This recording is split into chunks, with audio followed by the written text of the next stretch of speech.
Hello guys.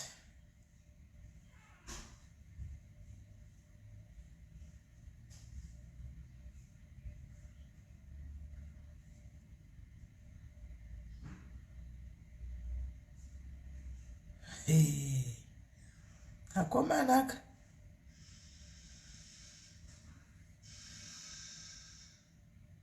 Hey.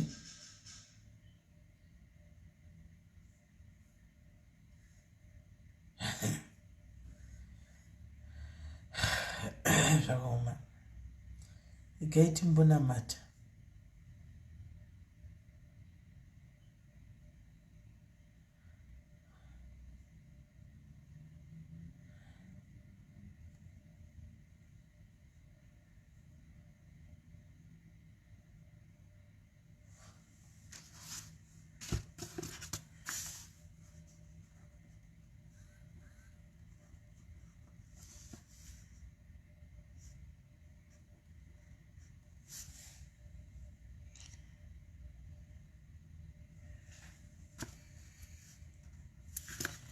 Ya pakaipa.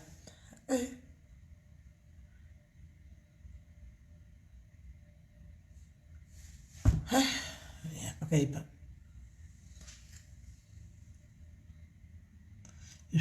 Hanzi malicious ndobva wavhunduka kudai.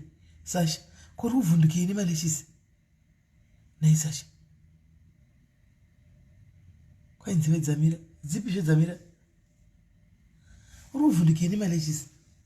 Kazosikasiwa hausikwisa here nai Sasha. Ndinonamira ini. Kutonamira ndoga kutoti. Mina nditsvaga mukadzi wavo mani.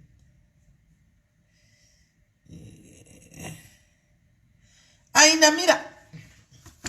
Right guys, muri sei masquera sei. Masquera sei. Iwo malicious aya. Kana ukadai. Anyanya kubva yaoneka kunge akakura kudai. Kana ukadai. Asi ukadai. Anenge akaita zviri right. Ndo malicious for you. Right guys, masquera sei ko, masquera sei mamuka sei salmonani ninjani dumela matigwa na budhi. Guys, ndingozvimanikidza kuita life but truly speaking is ndakaneta. Muzoti ndisoro ndakanga ndakarana ndiri kubendi guys. Ndakabva kubendi kusvipa past 1 to 2 kubendi huko. Ndichibva kubendi huko ndokuuya ndokumuka makuseni kuma 7 ndokutaka kugadziriswa kuningira kugadzirira kuenda kuchechi funge kuneta asi kungoti ndinoningagodi nokuti vanhu vanenge vakamirira chokuita ndo pasina saka ndatongouya asi chokwadi choti ndakaneta chinogoshamisa nechekudai so imi madhani muzapa ndikutoseka nyaya iri panapa kagaisika ndikutoseka nyaya ikai inoda kutsvagirwa dhei iya nyaya yauya muinbox mangu kai inonyatsoda ndiri fresh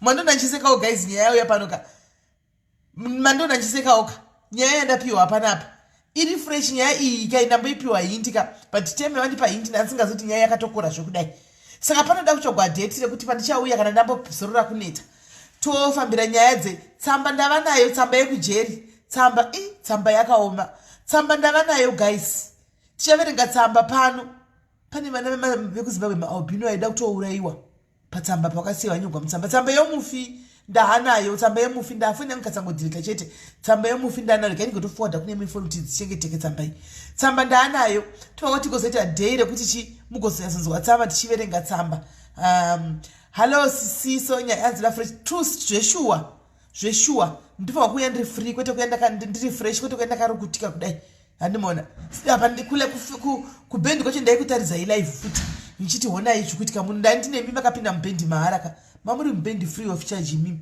muchiona bendi mahara nokuti hamuna kubhadhara kai maingoona zvikuitika mukati muri kwamuri kufree saka makumbogwadza bendi tsamba iri tichatsvaga dheri kuverenga tsamba 1 2 ndine nyaya yauya pakapa igurupu ravanhu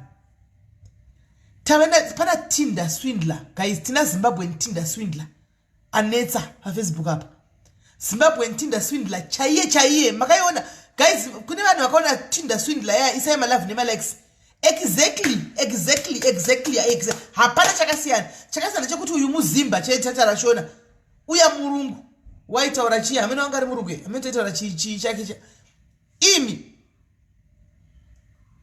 ndasimba ndavhunduka mazati kuti paya chitogwa Nyaya ndamboda kuseka tasi vakadzika ndikazoti asi zvinhu zvinoitika kumunhu wesezvi zvinoti all in the name of love ka ndazogara pasi ndikazoti izvi zvinhu zvinoitika izvi rudo haruna kuti ndakangwara unorohwa ukapiwa pinda nemwoyo cheko chekonyamana unorohwa bhegi ukatengesa zvinhu mwenyenza dzitogwa pakapa gaizika vakadzi sofa namba vakadzi varohwa vatorerwa zvinhu vatengeserwa zvinhu vatorerwa mari bhegi nemunhu wani iri pa 25 namba iri pa 25 so probability kuti namba ichakwira tauya palive ka yakawandisa because kune vamwe vanenge vasandoziva obvious kuti munhu achauya panapa ndeupi apa chikunyanya kurwadza ndechekuti munhu uyu munhu waapostle and a whole apostle man apostle namba namba izvo zviri pa 25 namba iri pa 25 as we speak namba iri pa 25 yevakadzi vakadi vakatengesa zvinhu vaitoregwa mari vaidiva ife toita vangasatoregi vaimupa vaitomupa all in the name of love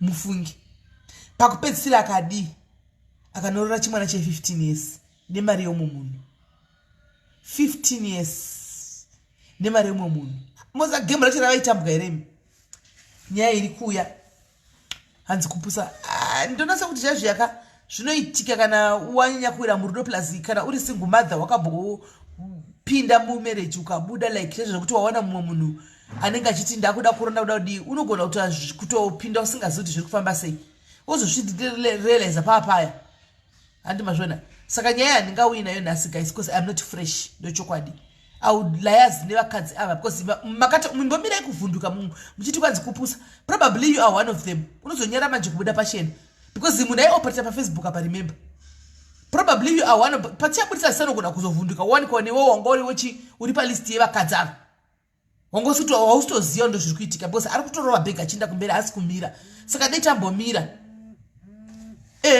chaiyo aiwa kapalisti ama ndatokusana wakabvisa mari dzavo dzema-airtime hello tipo makadii ndisi simeni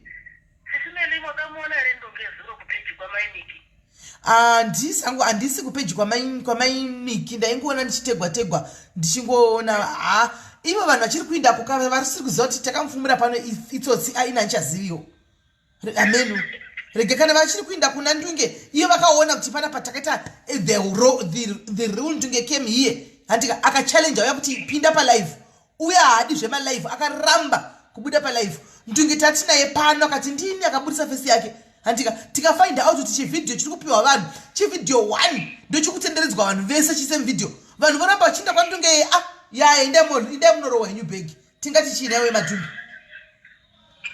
rega vanorohwa havo bhegi tingati kudii vadoni nai guys ndingatiwo chii kana ndiniwo ina ndingakwanisa kuzomuteverera kainikwa kwacho kwaanenge achiinda kumapeji mamwe achinomaketewa ndoteverera chiti munhu itsotsi zvoita kunge ndini ndikugwa nevarividzi vemapeji hani maona zvoita kunge ndiri kurwa nevaridzi vemapeji kuti nokuti vamwe vanenge vabhadhagwa mari endorsement remember kuti hakuna socialite rinongomutora munhu kuti uya mahara munhu anenge achidya mari yake munhu anenge achitoziva maybe probably kuti uyu munhu uyu but anenge apiwa mari endorsement iye ongozoisawo disclaimer kuti ameno go at your own risk indoteverera kuti zitsotsi rakambouya ndakutoita kunge ndiri kutoita personal nana ndunge vachevaya matsotsi aya ifekaya hanimona ndinoita kunge ndiri kutoita personal chero iye wacho anenge achihosta live anoti mai avanogoi neni muna zvinhu zvinogwizaza zvidiki zvakafanana izvizvi anoti kuvanogoi neni kupeji kwavo here ini vakambondira kupeji kwavo ndichitaura zvisina basa vanouya pane kuzondivharisira shiri yangu hamunoti hazviiti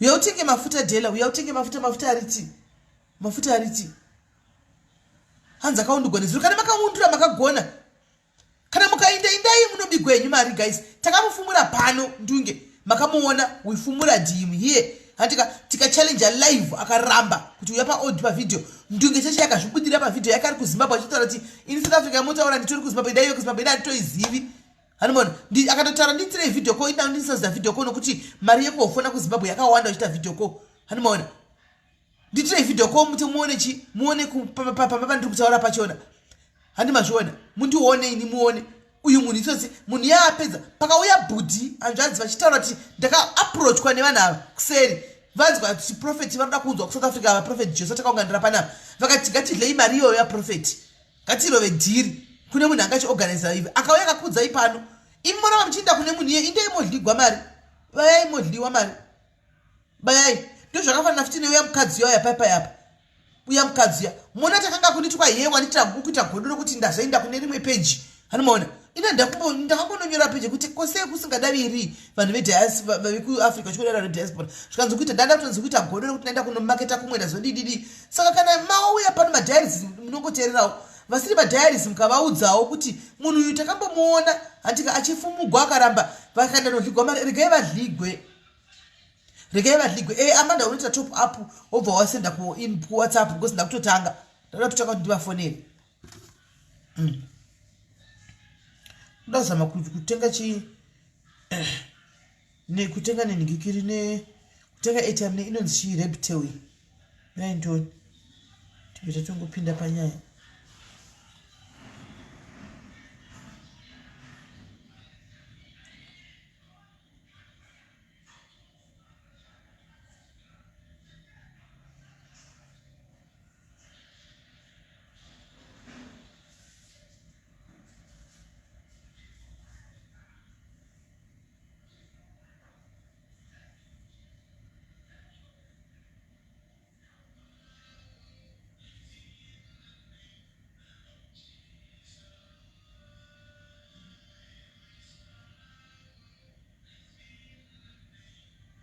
njanochera vanobhuwa vanondisira yeni vanoita zvekuti $30 pamwedzi ine ndisingadi izvozvo ndichida zve-once off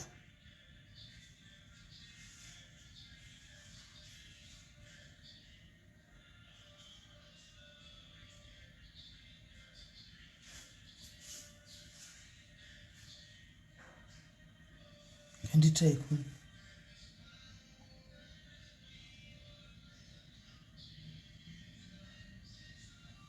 alright mina ndikumboshandisa foni yacho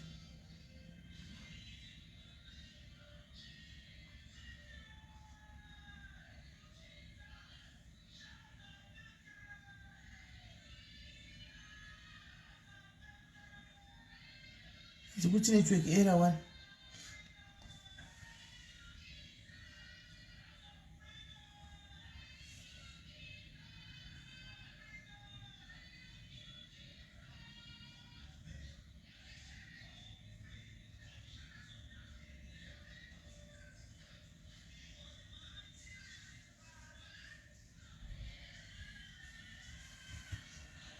inzai vanhu vanondaipa palive yaProphet atava kuya kuseri hobhoma message si mwana wangu akazodaisi si mwana kasinguva yesei takawirirana pati tichitaura ini ndakataura gaizi ndikuku vanhu vandikusinyora pasi vakatenga maairtime ndakanyora pasi mubhuku ndo vanhu vandikuti vari kutonga kuti vanaProphet vamautosama message kuti mwana akazoda mwana akazoda hauna kuisa airtime saka ndidii ndikuisira here airtime ina handinawo mari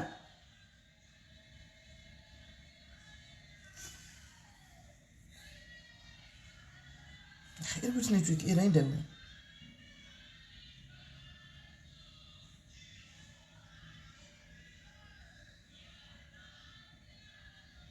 Felicitas chitando shuwa here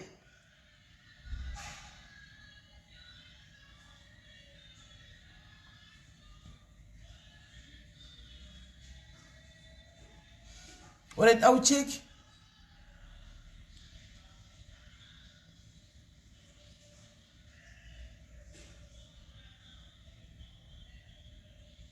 handizivi ini Chris handizivi ini nichatotarisao nichatoiziva handitoizivi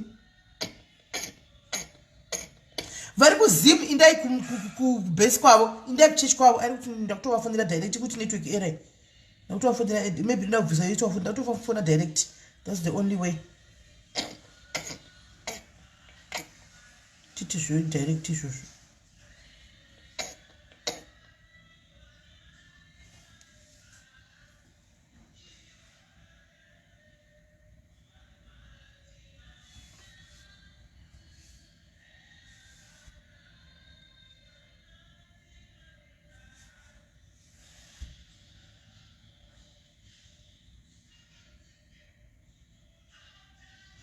kuchechi kwaende kupigana zvegaizi ndaona Ellen wati ndione ndazviona utara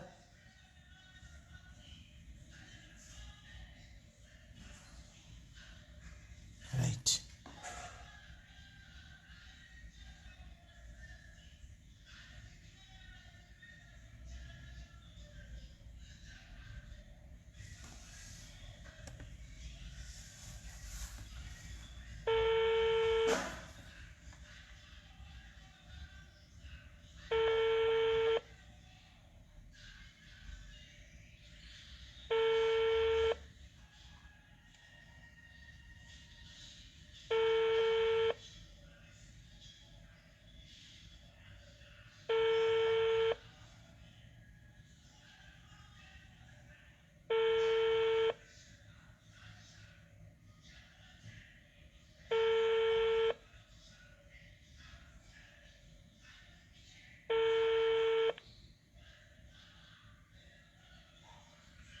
Sio kusema patani Mulungu achitei. Mulungu mabazi nasi baba yembedze seni ma laptop 3. Vazobatwa. Vabatwa sisi vaya. Share with me Chris. Kungwachi batu wakafona chabati futi phone. Awachabati phone. Kati try dzimwe number. Pozi kuto ziringi. Kati try dzimwe. Semudzimai wangu.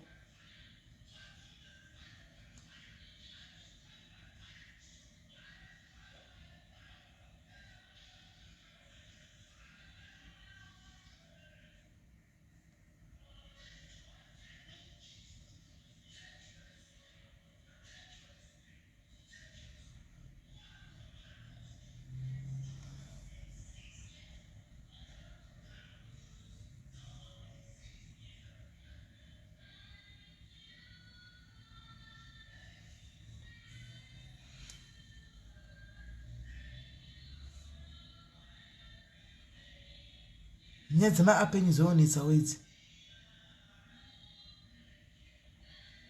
Abatwa musikana uya. Indi mazima so katombonyadzisawo sometimes.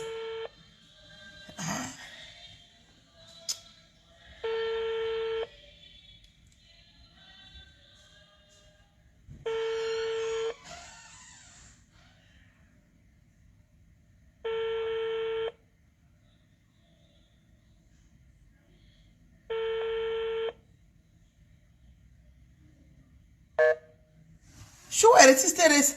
Nemfune wedzinza dzikuramba mafoni achiko inetwork ere. Foni dziri kuramba idzi nai guys.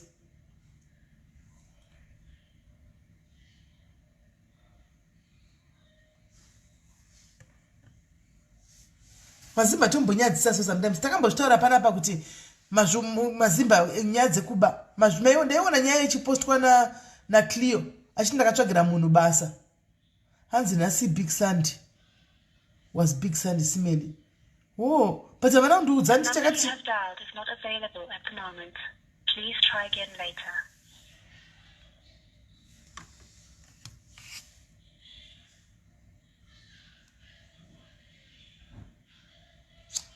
Nanchawe sisi. Havana kunditaurira ava kuti vari kuenda kubig Sandy vanononoka kudzoka late. Ndozviziva sei kuti zviri kufamba sei. Vanhu vaungana kudai.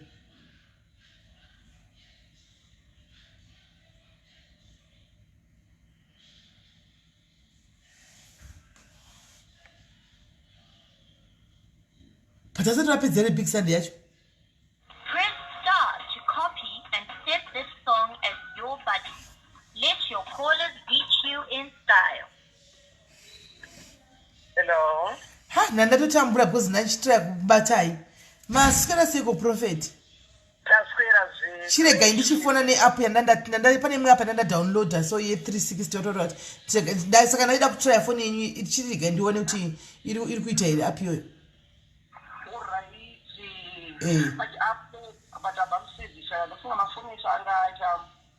Aiwa, haisi WhatsApp. Ndedziya dzinenge vana ndingati chiko. Vane dzimwe dzavanoita mamwe ma-app ekuti inenge unofona direct. Unotenga nema US dollars but inenge yakati chipei per minutes. It's an application, haisi WhatsApp. Ndega nditira kuifonera ikaramba ndodzoka pa direct ipa papa. Thank you so much, my dad. All right, sure.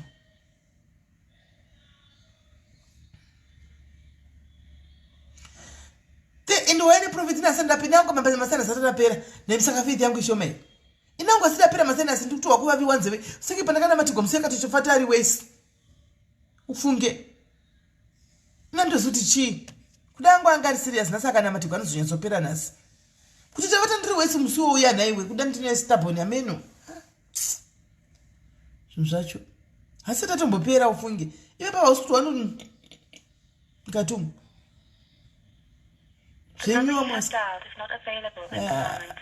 Please try. Saka reptile yacho yakadhakwa iyi. Saka ii reptile iyi ndo yakadhakwa. Ndikaitira iko ndodzokera ku direct call chai azvo zvandatenga $30 yacho. Ndandatenga $30 kaina.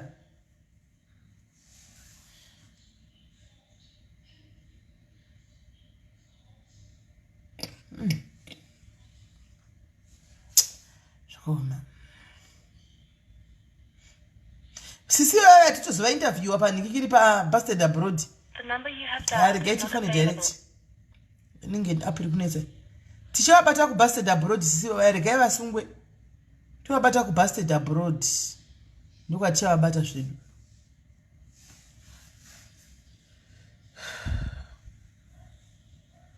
Press star to copy and save this song as your buddy. Guys, nyora inamba dzekufona mucomment section. Yellow tadzoka iwa ndaona kuti apiri tonetsa iyi. Ikati tongeta zveningikiri ndofunga network dzei kuZimbabwe futi. Yes, network yainodaro. Regai tise maoko munhu waMwari maswera seiko. Taswera zvedu kwaswera seikoko. Taswera ndimanga mune big Sunday kaya yafamba zvakanaka here. Ya, yafamba zvakanaka. Endishayo big Sunday sachi. And then day of family deliverance, family healing towards my families. Ah, wow. That's great. Ndisati ndatokanga mwapaprophet ndoda kuti mugozondipindura kuWhatsApp kandi kuda kuti mundipo, but this is private now. Ndine mumwe munhu wangu ari kubva kuno ari kubva kunze kwenyika kwawo ari kuuya kwamuri kokoko ndofunga muri kuziya madhesi anu next week anoteera musi wa13. Saka pane pasira inobva kuno kuino yandofanira kuti nditumire kwamuri igare iri kwamuri paanosvika kwamuri obva itorera ikoko kwenyu kodzokera nayo. Saka kuseri unochida kuzati ndikatumira zvakasvika ndoisa pabhazi ndine organizera munhu kuti ndotokandira mari yebhazi oenda kunotora pastora yacho uchengeta kusvika iye ari kukwira musi wakatotadza matiketi akatenga ari kuuya musi wa13 izvozvi next week iyoyi next akatotenga tikati akukwira musi wa13 apa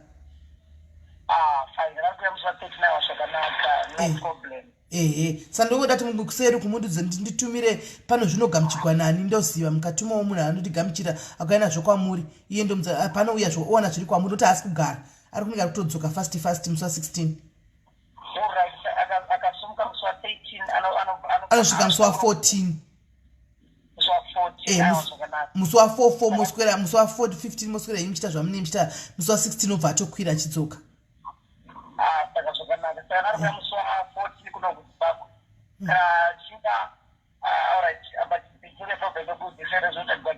Ndinongotumirako zvino ndakatumira kana tine Tuesday munhu zvikasvika neWednesday monditumirira one of vakomana venyu oenda kunozvitora pabhasi parodhipoti paya zvogara kuofisi kwenyu. Yes, no problem. All right, Prophet.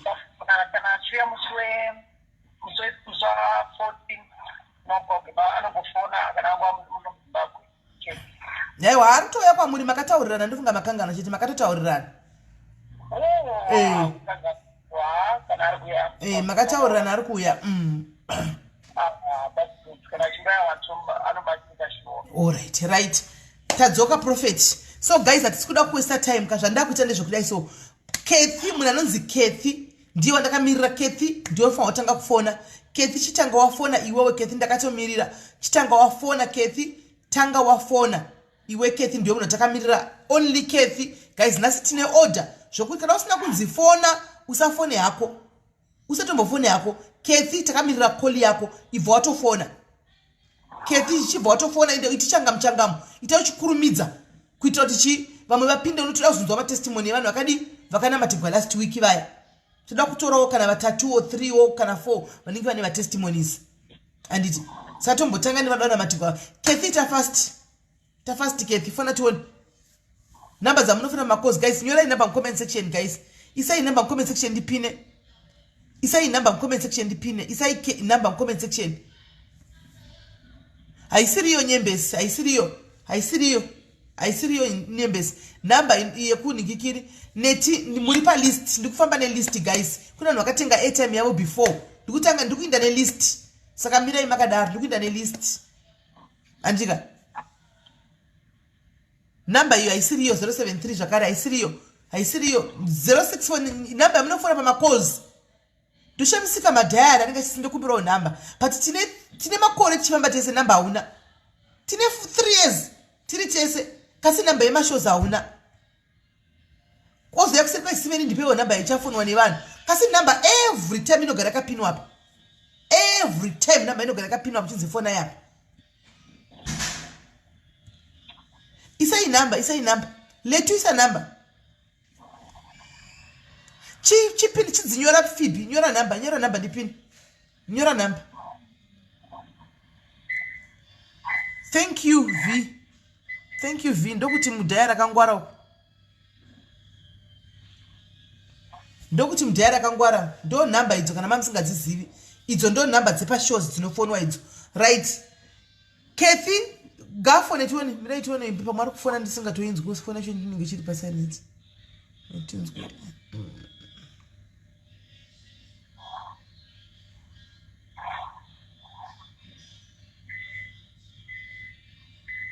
Pana namba fona mbopinda panasi. Right. Kathy fona Kathy takamirira Kathy tafone right. Chrissy fona.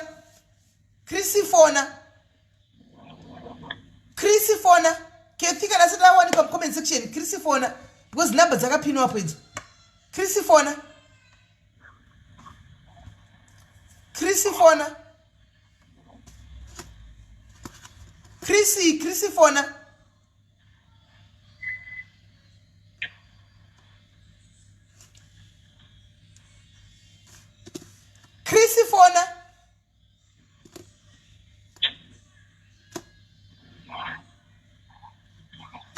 Ndikuenda neline guys according nematengero makaita oningiri airtime nasi zvine order matengero akaita airtime ndo order yandiri kufamba nayo saka Kathy anenge asipo handiti ndakutaura zvaChris kana uripo fona Chris if you are there please call in right avapo vava 2 ava handitika regai timbomira wakadaro 2 ava vasikuda kubatika handitika right anzvanzi Timothy fonai alright afona hello tusara nani Hello, ndi Chris. alright changa mu Chris kana takusvika panyaya idzi handitika taura na prophet Prophet maskara sei? Hello, maskara sei. Ndaskara zvangu prophet, inini problem yangu prophet, anti-marriage prophet. Ndokumbura ndina matreo kumhuri kwedu kwakarema kune anti-marriage spirit. And ndine problem futi yema-acids atori serious. And ndine mabusiness angu bata mato emaoko but hazvinyatsofamba unondomuona kuti zvikurwiswa ndezvekukakata chaiko prophet saka ndoti mungondina matrawo zvino izvozvo alright toda kunamatai kuti mwari vakuitire zvakanaka ndizvi amen alright okay bate kundumbu menyu asi kana mune zvamunenge maona prophet musakanga makuvaudza kana maona zvamaona musakanga mufeel free yenyu kuvatsanangurira zvavanenge vachida kunzwa kana maona something. Thank you so much. That was a good all right. Okay. In the name of Jesus, yes, zvakare Yesu, kubaiko zvino. Amen. Declare, my still no gara murumenyu, every spiritual husband, yes, they no gara murumenyu. Amen. Because you know be delivered, free, in the name of Jesus Christ. Amen. In the name of Jesus, they would declare every spirit in your stomach, no right spiritual husband, but now be delivered, be free. In Jesus' name. In Jesus' name, do not mask, no matter but not declare. And you are free in the name of Jesus. Amen. Amen. So I want to imbomira utaura newe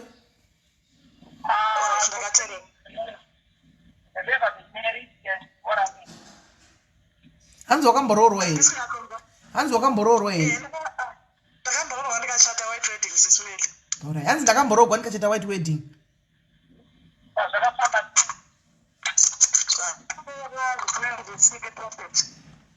hatina kuzwa zvakambopera zvisinganzwisike kuti muchato wakapera sei hazviiti zvekola kuti murume angofuma kana chiti muchata nchadi pane zvakaitika chii chakaitika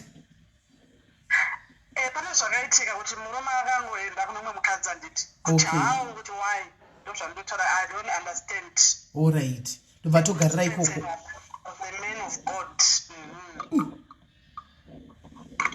That's good. Okay, all right, no problem. But you want the number? Hatisi kuzwa prophet. Okay, ndandobvunza kuti mudai marriage ndatiita sina problem, sina basa nayo kai. Ipi hiyo marriage kuinda yekupera iyi? Kwa muda nyuwa nekati muda yakare iyi. Aiwa handisina zvangubasa nayo. Vada nyuwani? Ndakuda nyuwani, Mwari vandipo munhu ari right kwete kuti ndisangane nevanhu vasirivo. Alright, mama. So ndokuna matai but mungade kuti Mwari vakurangarire over that area zvari. Right. Hanzi ndichakubatsira kuti ndikuna matire pa area but iwo uri pachako uri kuda kufunga kuti uri kuda kuwana marriage nyuwani zvarini? Anytime SIS MELLY, because I'm mature. I'm 38 years old. Okay, hanzi ndakatoibva hangu kudhara ndine 38 saka anytime ndoda imwe nyuwani anytime. Because vatove ne 38 vatove munhu atoibva hake. That's good. Okay, that's good. Let me pray. Okay, nezita raJesu ndikunamatira imba itsva kwamuri in Jesus' name. Amen. Amen. Thank you, Mama. I receive. God bless you. Amen. Thank you so much. Prophet. Thank you, SIS MELLY. Thank you, my sister. Thank you. Right. Vaenda. Kethi wauya here? Kethi wauya here? Kethi wavepo here? Kethi. Kethi, are you there? Kethi wauya here? Kethi wauya here? Alright. If Kethi is not there, let's go to the next one. And that's Timothy. Are you there?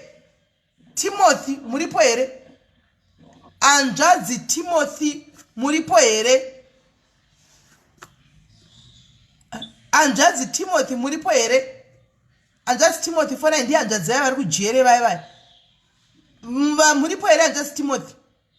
Nokuti ndodiko anjazi yava ufuti. Right.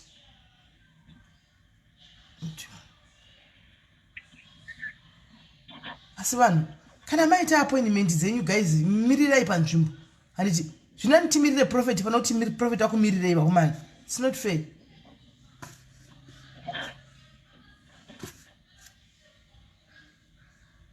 Teshiti mubasigwe asi kana musasingasarongeki futi ka pakunetsa.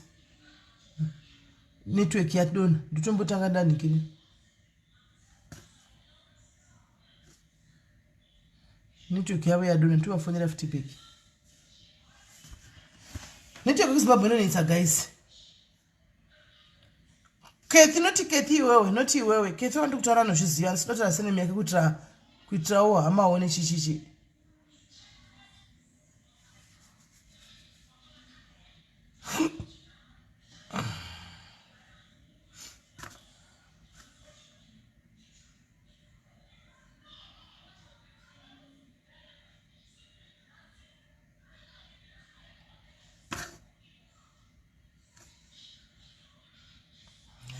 So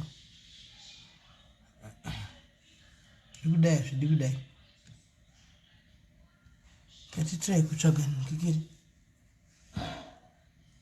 vanhu vanoda zvinhu zvelast minute tapedzawo kudhara vanhu makutanga airtime last minute asi zvinhu takazvitaura izvi mamuchizviziva but akomana musadaro so uyu kristu chena aripo kristu tapedza Kethi uyu uri papi but ngasadaro so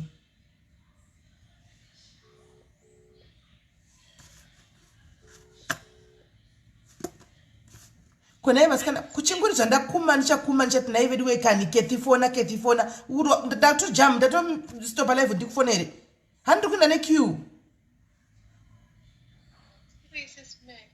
usadaro so vedu we nguri ndabvira kufona nekudedzera kukwama Kethi fona mozoona live yapera moti mandisiya chiuya ATM namba yakapinwa apo uya kuseri namba yakapinwa apo zvinhu zvacho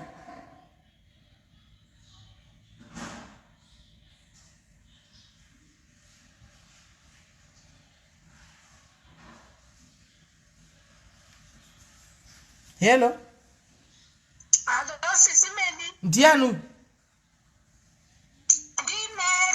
Mary mbomira sorry Mary wabva wepi zve Mary wobvepi guys vaisa matop up vese ndiri kuona mameseji enyu kana masvika ndasvika pamuri tambopedza nevangu varipo kudhara ndichakufonerai iko zvino imbomirai vese vaisa mameseji enyu pane +44 waisa ndiri kudaiona imbomira kana ndasvika pauri I'll call you anditika tikumbomhanya nenikikiri nevakatanga first ndiva tiri kumhanya navo right.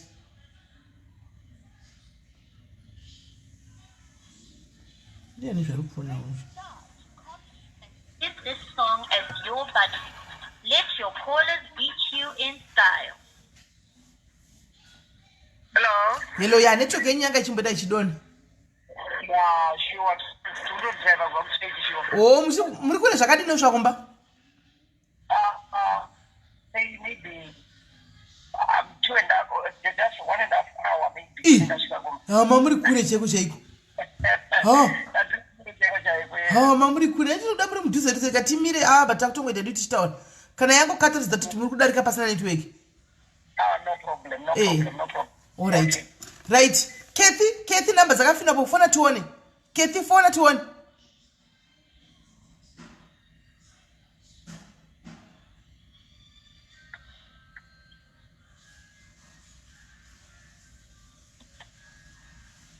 Kathy ndakamirira tufone Kathy, I'm waiting for your call.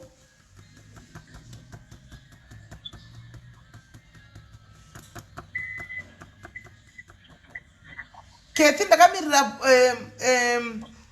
ndakamirira kuti ufone Kathy. Tabva kutaura simamona ka? Right. Tabva kutaura manje. Right. Judith. Judy, ndokumbira ufone Judy, ndokumbira ufone. Judy +44 ndokumbira ufone.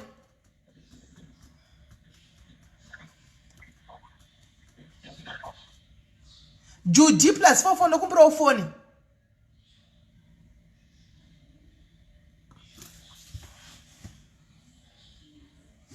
All right. You want to doka tichangama. Hello? Hello. Sis Judy maswera sei? Hello, Taswera taura ina prophet. Hello, prophet makadiyo. Hello, makadiyo zenyu. Prophet makadiyo. Ilipozetu kadini kumba. Aiwa kumba kurina dako. Tote mwari. Ndakuda matreni. Yes. Prophet tine dambudziko remwana ane 5 years. Madoctors kunoku vari kuti ane autism. Saka ndachikumbira kuti munhu waMwari mumunamatiro akwanise kutaura ane problem paspeech. Okay. How many years on autism? Mukati? Mati prophet. Ane makore mangani are in this condition? Anzani makore mangani ari mucondition iyi? 5 years, tongoti 5 and a half. Alright, okay. But Kurusa, I don't know even over a video call, especially something like this. But what we would do, though I sometimes like zvakare. Alright. Thank you. Alright. Okay. Mona, mulipatu sana nditi? Mulipatu sana. Mbate msoro wake.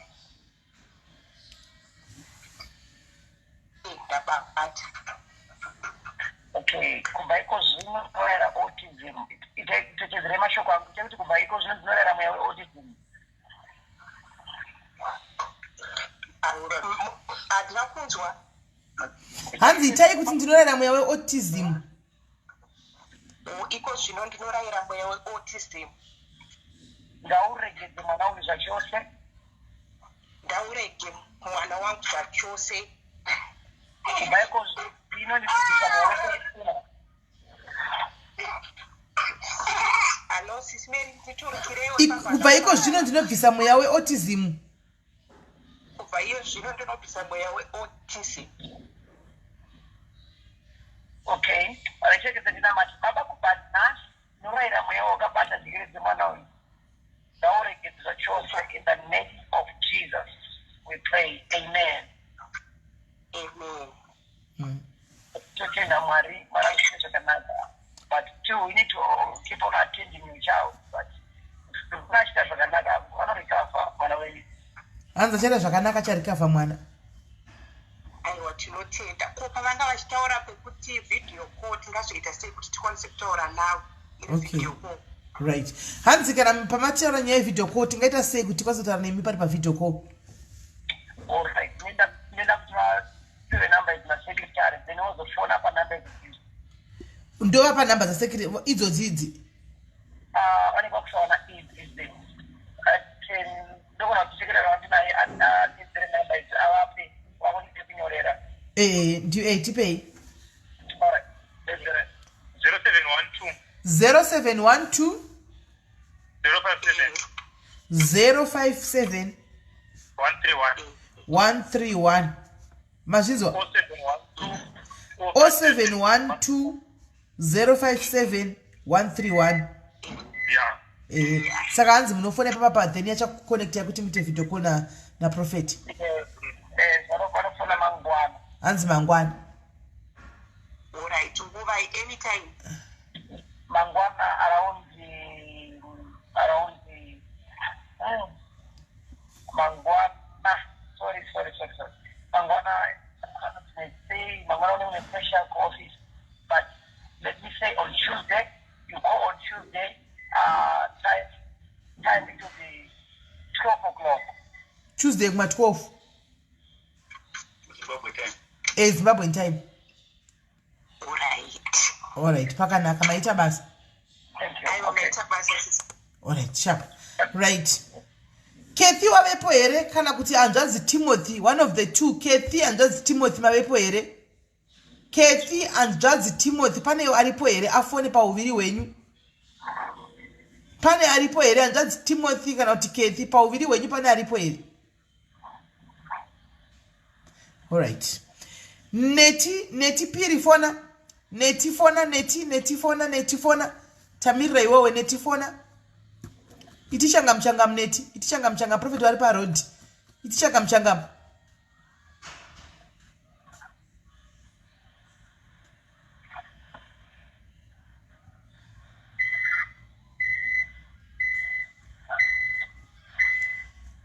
Right. Hello? Diana Toro. All right. Tarana Prophet.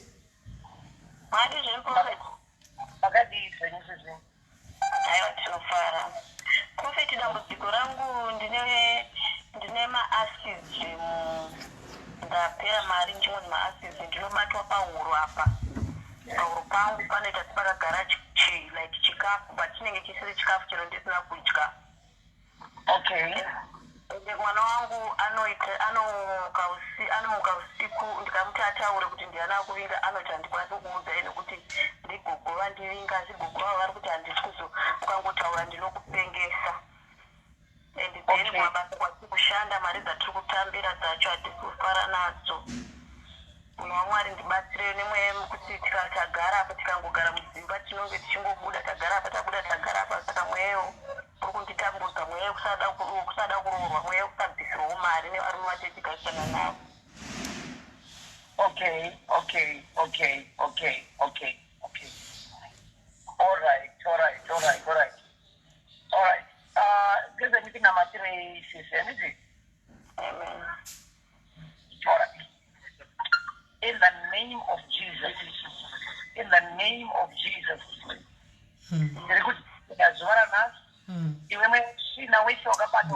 Jesus.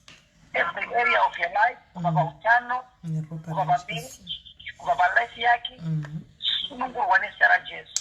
You could declare that now you are free in Jesus' name.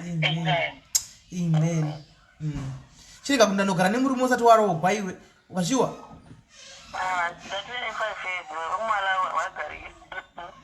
paune munhu wekuMalawi Ndio wandinaye. saka ndiwo wadati anokuroora unoti breka ora aiwa apisa akatanga nemunhu wekuMalawi ndiye wanogara naye saka ndiye vari kudati amuroore munhu iye wekuMalawi shuwa unogara nemunhu 5 years yose shuwa asati abvisa mari ende zvakaoma ari kuti kudiko Zvongonetsa izvi SIS MELLY. Zvauro kwako. Handizvivi SIS MELLY. Ndakabvunza kuna Prophet kuti imba yacho iri kuenda kupi, maybe haisi yangu. Vangondibudira pachena munhu waMwari. Vadona network vari kufamba ndisaka vasvika pasina network vadona. Ndakamira kuti vamboti tifambe ndigodzova dzose. Unoona zvinoitika munin'ina wangu netika. Makore ogara 5 aya nemurume uyu kauyu. Ndiachimweneka? Ndichimirira YaProphet. Ndiachimweneka? Achimiri ndongohwawo havene macomments section vanembohwawo vachitaura vanhu comment section kuti ana chimwene ava vanoita zvinogara zvakadaro vakakushandudza kusvikira wati baba nemuridzo achikushandudza achitokupedza. Unzwa anenge achitokugundurutsa panonaka iwe uchingoti kwai ndigere nemunhu 5 years no kuti rega notsvakirai kuno achipedza ke panonaka 2017. Akasangana 2017. So 2017 then umbaazomboenda kumusha kwake, but pakaenda kumba ikoko akazombosvika akambobata vamwe ndikazvibatawo. Saka ndoda kungoziva kuti imba inde yangu iri wataisi yangu. Ndosandada kuti munhu waMwari andibudire hangu pachena ndisatambisa nguva. Vasavereka ndikuwadzosa asi nhai munin'ina unobvunza kuti asi mared flags unomaiginwa ukamaona kuti iwe ugomudza kuti dzimwe ngorogona kuzvionerega kuti imba ndiyako nditaisi pasina munhu waMwari. Unogona kuzvionera munin'ina wangu kuti imba iyi ndiyangu iri kwataisi yangu iyi. Mared flags atotaura yaya muri ati kutaura kuti amboenda kuMalawi ukabata atove neumwe wakadzi kuMalawi akaita vana handiti haana mwana mukomana uye haana mwana wana mwana asi akanoita vakadzi kuMalawi akadzoka. Kana inini imba handinovakwa nemurume baba mubanjiyani anogona achishona baba mubanjiyani but uripiko murume uyu tinawo vatonzwa zvatuta ngauye pafana paudzosisa kuonatana newe.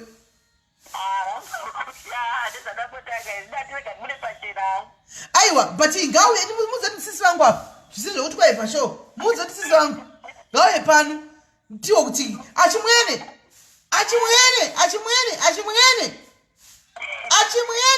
uitei achimwene uri kuitei achimwene uda kuzotitora chitunha munhu afatiko unozati chitunha titokubhadharisa chinodhura sei wagara nemwana womunhu achimwene usingadi kubhadhira kana sendi naye achimwene unoti zvigodii. handida kubudira pachena nemunhu waMwari ngaangondibudira pachena murume kana asiri wangu. Achimwene izvozvo haana girlfriend yaachimwene uyu. Handizivi SIS MELLY. Handizvi ndakamubata akasevha zita rekuti blessing asina kusevha zita remusikana. Saka ndoda kungoti Prophet vanobudira pachena maybe. Asi naye wachimwene uri kumbonyatsa-tembei wapedza munin'ina uyu panonaka wakuda kuti utsvake vamwe vakadzi uri kuzama kuti chii naye wachimwene uda kuzama kuitei naiba munini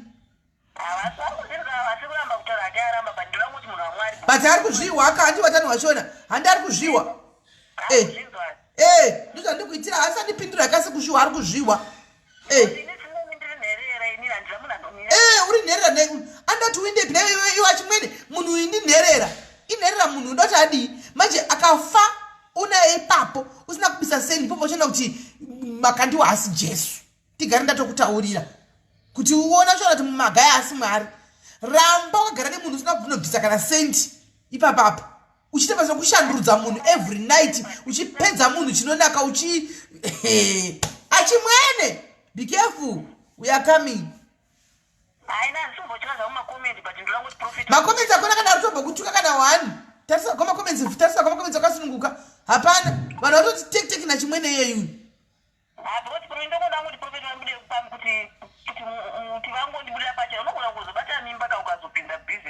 asi iwo unoda kungoita zvokubata mimba asiri kutongoningirira uri kutongoita yekeke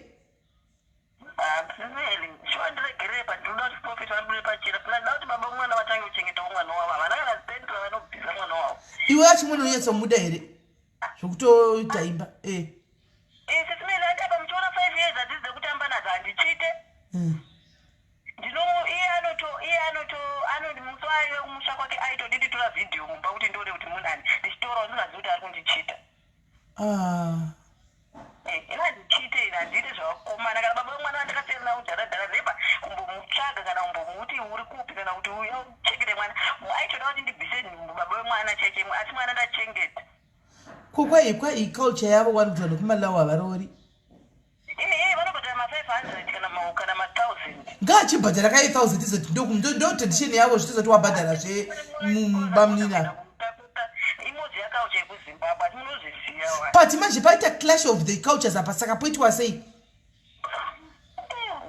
ndoda ngoti prophet vari kuti pachena imba kuti ndoda kuziva chokwadi kuti imba ndiyavo maybe ndoda chingoetikwa wangu kumusha aishuwa kuti ana kusiya mhuri kumusha ndokuudza kuti ane musikana waidana naye wandakazobata pafoni papapa anaye vakausiya naye akaseva zita remusikana hariso rechikomana iye anga akaseva zita rechikomana vakazosiya naye handizivini kana mebwana achizono abluka ari kubasa kwake handizivi asi murume wako nomuda wena anonyanya kugona hatongohambiri yavo vana chimwene yavo hatiudze zvakwesitirasisi vako kasi anonyatsokufamba nebhura ivapa vanopada zveshuwa aiwa kausati kwaiye anopada kungewo usingapadi iti ipapo utopadisisa tose anonyatsa kuita kwazvo taona chokwadi kana kwete zvokuti kwazvo kwazvo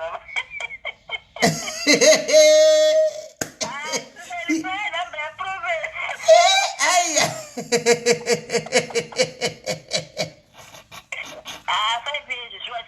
saka ndikuona ende futi kana kugatsana kwataita kuti tinofanirwa kuti baba vemba murume asi ndiye anoti mai mwana modai mari umwe nomwe anongotambira yake iye anongoronga zvake ndoronga zvangu saka there's no need saka uri maridi flag unawo one nai saka uda kuti urungone dzako munhu wamwariwe handikumanetsa but ndoda kuti ndinatsokunzidyiwo chaipo ndichatodza kuti kana munhu mwana akapaona yava uye tikufana hedu move on like a fast wifi move on ati vati dyo handisi kunanda basa nefriend nhasi ngavangoti dyo pafront of people ivava handimbofi Press star to copy and set this song as your buddy. Let your callers. hello prophet right tichinaye kola panapa kwanzi ndiri kukumbirawo kupenyegwa panyanhau yomusha wake uyu nomumwe murume wake wanaye uyu unobva kunyika inozi yekumalawishi kuti kwai pane chimiro here paimba iyi kana kuti hapana chimiro paimba iyi ndione yekuita nokuti pane zviri kutoitika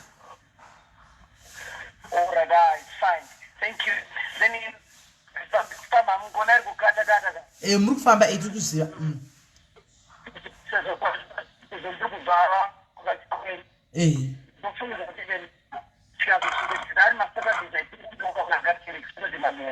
wotoita masaturdays manheru alright no problem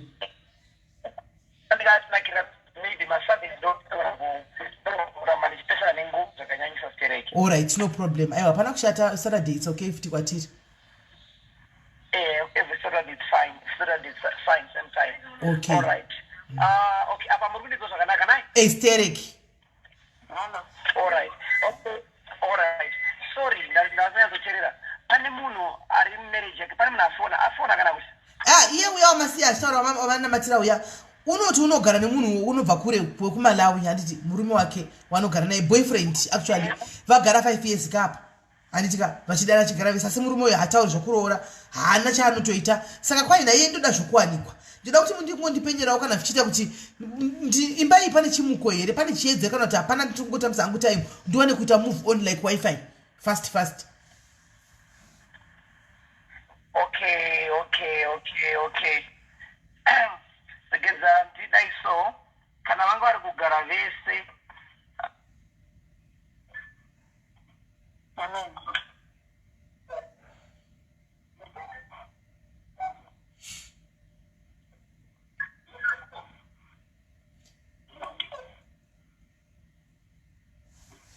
network yaProphet asiyatisa network yavo semunhu ari kufamba tichatotombotambara tatonati time tatoona kutoti time yekuti titimire zvenhingirikizva kuti timire kumba 1 hour 30 minutes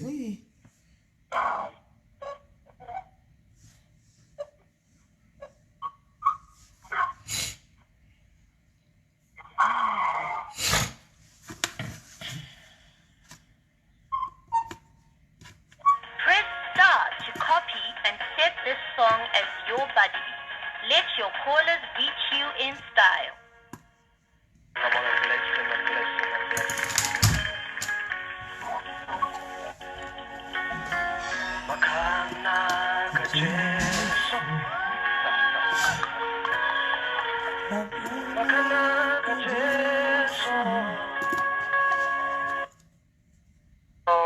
Hello, yes, tadzoka.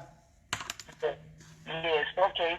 Chadongona matrabezi ndechingoti munhu wacho warugazana naye Mwari achivabatsire agone kutaura zvokuti aroore because kana varogara vese havati kugara varogara vese but what is needed now ndechekuti munhu achiroore ave munhu anokwanisa kuroora taurawo zvekuroora. That is what is needed right now. All right. Wazvinzwa munamato. Prayer ndavaitira saka ichashanda pazvese, inoshanda kuti vakwanise kuroora. All right. Yes. Ameno, asi kwai muri mwacho uri padhuze uri kushota mbotozama kuda titaure naye asi asida kundidaira muri mwacho timubvunze kuti naye uri kumbotembe kugara nemunhu 5 years usingabvisika nawo dhora. Kwai vanonoroora va 500 vanhu vekumusha kwawo. Saka kurogwa here 500 naye prophet.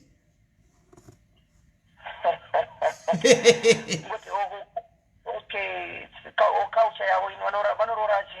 Kwai vanoroora va 500 nema 1000 ndio kutopedza kwa kuroora. Saka muti munhu akauya akabata 500 kuZimbabwe 1000 sure vangazvibvumire. Okay. But still, sezvazvo ari vari two vanhu vasangana vane ma-different cultures. Vanenge vakutongonamatirwa kuti Mwari akwanise kuvaitira zvakanaka. Havakwanise kunzwanana. I think chirongodiwa pavari zvavo sevanhu vari kugarisana. Handingataura zviri opposite kwavari because vagara rotogarisana. What is needed? Ndechongoti Mwari patanamata ipapapa kuti Mwari gadzirisai marriage yavo. It means kuti marriage yavo yakutogadzirisika. Vanotokomikira zvakanaka uye zvagoita according zvinodiwa to others culture. Right. Yes. Wazwisisa kakola. Hello. Munamato wapiwa uchakuita kuti iwewe munhu anogara naye uyu ade kunoroora. Kana asina yapi wapiwa munamato kana asita zvokuroora isainiyo inenge tobva kuna Mwari kuti chisi yako obva wasiyana usiku munamato wapiwa ndokuti ataurawo zvokuroora.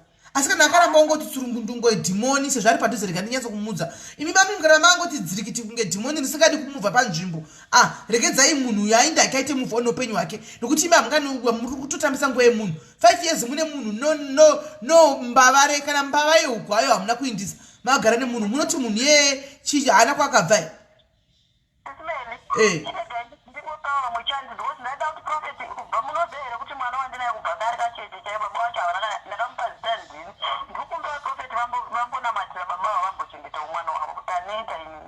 wave nemwe futi prophet kwaiti munamato kuti baba vamwe baby father vasingachengetiwo vachengeti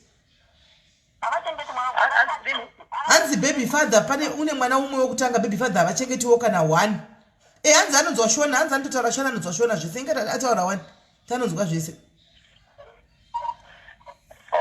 hanzi saka baby father toda kuti vachengete mwana ende variko muno matinogara ukaenda vambofungiri nezvemwana. Sitotenda Mwari vakatendeka. Still panoto kunamatira ipapapa minamato yenyu yese mapindurwa tamirira matestimony bedzi kwamuri. Okay. Saka iwo uzodzoka kwai munamato tatoita tokumbirawo matestimonies. Woendawo nokutenda kwena ndana kugunun'una. Ndichatokwira basi ndakutoenda kuchechi kwacho straight away. Alright, pakanaka. Alright, mna sharp. Right. Ngavauye ngavauye kuno Zimbabwe. Rumbidzai fona. Rumbidzai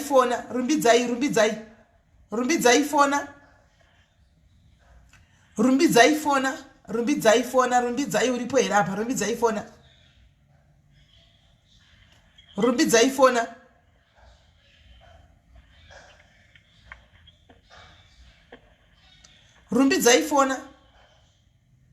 Right. Hello. Ndirumbero. Alright, taura na prophet. Makadii prophet. Hello sisi makadii zvenyu. Prophet ndakumbira ndina matsuro mwana wangu mkomana ane 5 years. Anoita mukoma anotamba nevasikana patinogara nesize yake ndo vakawanda. Ndikuona kuti akuita problem yekudevelop akaumuketisikana. Kandisirafarire saka handisiyo kuti mweya here kana kuti chii. Inino futi ndaita dambudziko rekuita matonsils ekuti kana ndikapiwa antibiotic kana akapora anodzoka futi after a week or 2 weeks. Nenyaya yekuti ndakukumbira kuti unamatiro kuti ndiwano Right. Pane nyaya yemwana anzi mukomana asanofanira kutamba nevasikana anotosiya vakomana chiti anzi ari kudhivhelopa kahunu kechikadzi ari mwana akomana saka amai havasi kuzvifarira. 2 vanoita matansels ekuti vakanorapiwa matansels aya nhasi pasina 2 weeks anodzoka futi onetsa. 3 vari kukumbirawo honho murume kuti vapindewo musvitsa tsvene. Marriage yanetsa iyi Prophet, vanhu vari kuda mamarriage. handisi kuti ndingawanepi mabhazi ekuti ndonohodha kupi varume ava. Ndainovawana ndaimboya navo varume ndovagovera vanhu ava vose Prophet movaita bless their unions. Zvondashaya kuti ndonovanongepi nemabhegi nemabhazi ndiye ndigovere vanhu. Marriage iri yanetsa saka ndozvinhu zvitatu zvari kukumbira kuna matigwa izvozvo. Shame. But ndikuona hangu kuti pamwana wavo pane mweya urida kumushandisa mwana iyu zvekuti as time goes on zvisina kunamatsva kudai so aizopedzisira hawamuvhiringidza zvakanyanyisa chaizvo. But asi zvanaka kuti hazvo ndikuona zvichiri kutotanga asi zvekuti zvinazvi zvatokura aiwa kwete zvichiri kutanga. Yes, saka through this prayer yatikuita iyoyi anosunungurwawo zvakanaka. Amen. Yes. Alright, chekedzai mama ndikuna matrei imi nemhuri yenyu mukwanise kuvawo imba yenyu inatsurudzwe.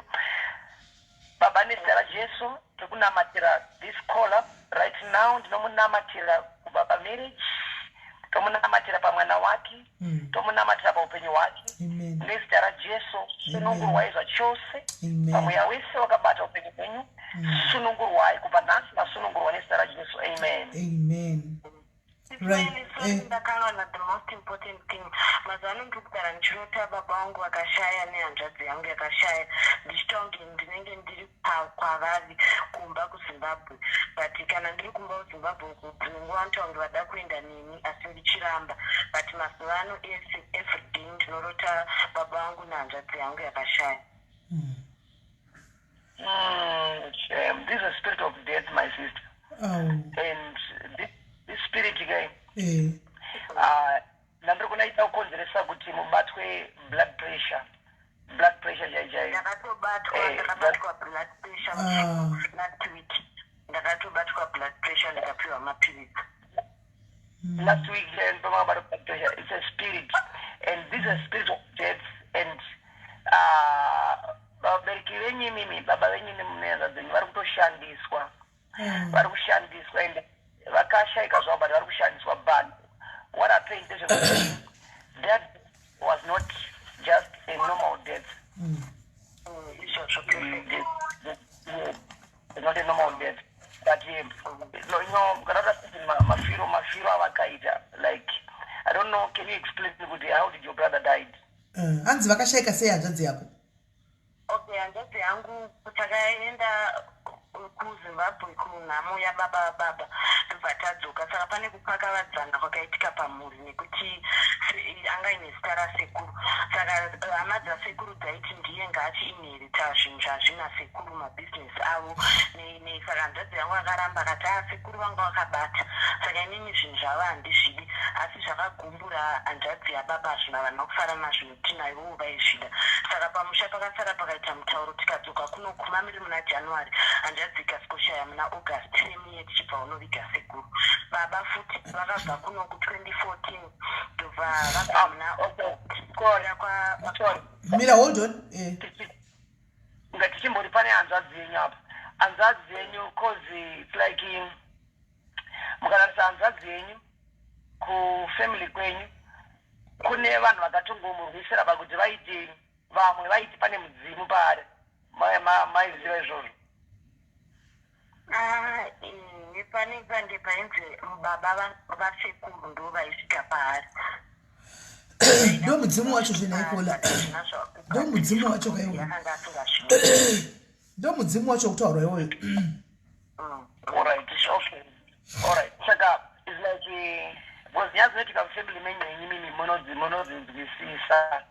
The family menyu manje mune chikwambo. But what is needed in your family is deliverance. Because hello? Okay.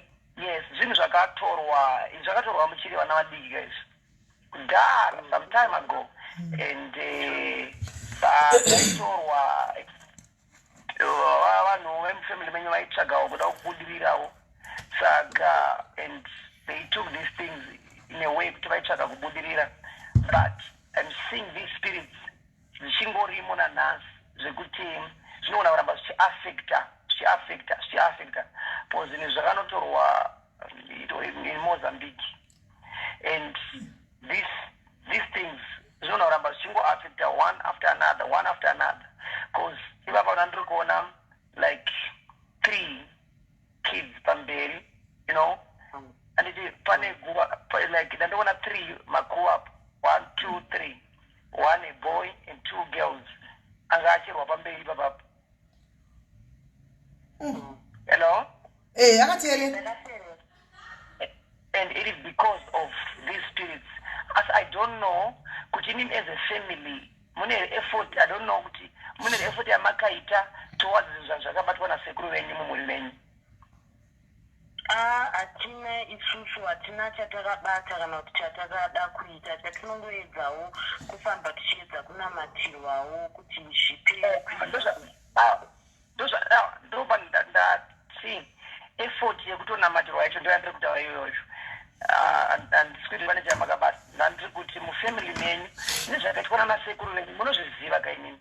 Ndandiri kuti have you ever tried, makatsunungurwa iri pamweya wacho deliverance zvakaitwa izvi zvakaparara here kana kuti zvinamatirwawo kana kumapostoli chaiko uchinzi kunamatira kuti zvibve, kana kumaprofeti zvinamatirwa kuti masunungurwa, but tinoshaya kuti tasunungurwa sei because zvinhu zvachona zvinongoramba zvichingoitika the same chain inongoramba ichingotenderera. Zvinomboita kuti zvapera zvinhu zvacho zvobva zvatanga futi. imi muri vangani vana izvo zvizvo? Takaberekwa tiri 5 asi tasara tafu 2 vakomana ne2 vasikana. Alright. Saka mese muri 4 upenyu muri kungotenderera panzvimbo imwe chete.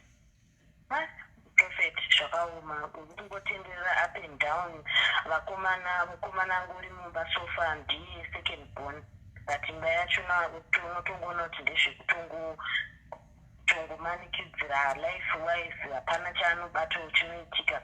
Third born akadivorca 2 years after achata, then sisi vangu vakutotena about 38 havasati vamboroorwa, havana mwana.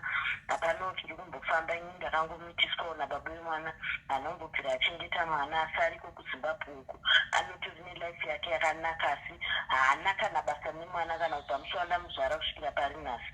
Handisi kuti andomboziva kuti mwana iye mukwenyu here kana kuti ndikada kungoti ndimufonera nditanga kundishutura kutonge ndauraya munhu.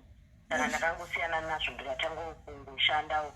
Basa kwacho unenge uchishanda Prophet, asi unenge uchizisanawo nevanhu vanenge uri negudo, unongonzwa kungovengwa, unotonyatsotadzawo zvinzwisa kuti chii. ZveBP zvamamutaura ichokwadi, ndakatoibatwa last week 2 weeks 1.5 weeks ago ndakabatwa BP, but naongoramba ndichinamata ndikati mapiritsi aya ndisi kuzoavanwa ngozi ndoziva kuti nesitaradhisa handina BP, uyu watomwe. Alright. Ndira kuti muzonotest weBP any day from today. Muchanoonekwa BP iri mamuri iri normal.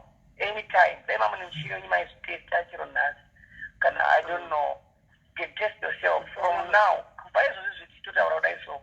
BP iri mamuri matova normal nesitaradhisa. Amen. Mufunge Prophet ngori ne30 but ndakatozvishaya kuti ndakatoenda ka2 vachito ndichidzoka timeke sure ndikatoramba ndichienda. Infact akasike kutanga padaenda pana doctor vakaibata ndikambonobatwa futi clinic ka2 ndikabva ndaregedza ndichingoramba ndichiita nharo ndikati nezita raJesu handina BP inini, kuda kungonzi ndimwe mapiritsi handisina chirwere chacho. Okay. Ndingangoti ndakutsanangurirai kuti mweya uyu iwe rufu wanga uchida kukozesa BP mamuri. So this BP ndiri kuona isati yadevelopa mamuri, but this is a spirit yengerida kuti idevelope in you, then zvingonzi mangoshayika mangodona and people will be wondering kuti zvafamba sei, asi Mwari achakuchengetedzai, Mwari achakurwirai, Mwari achakurwirai sezvaakaita kurwira like one of your brothers, like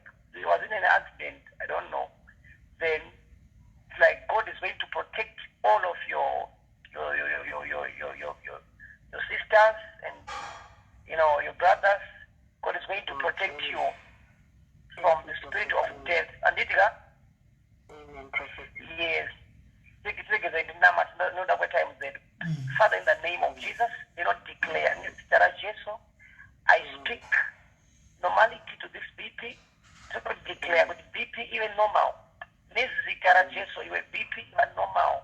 Ubazino nekusipateri.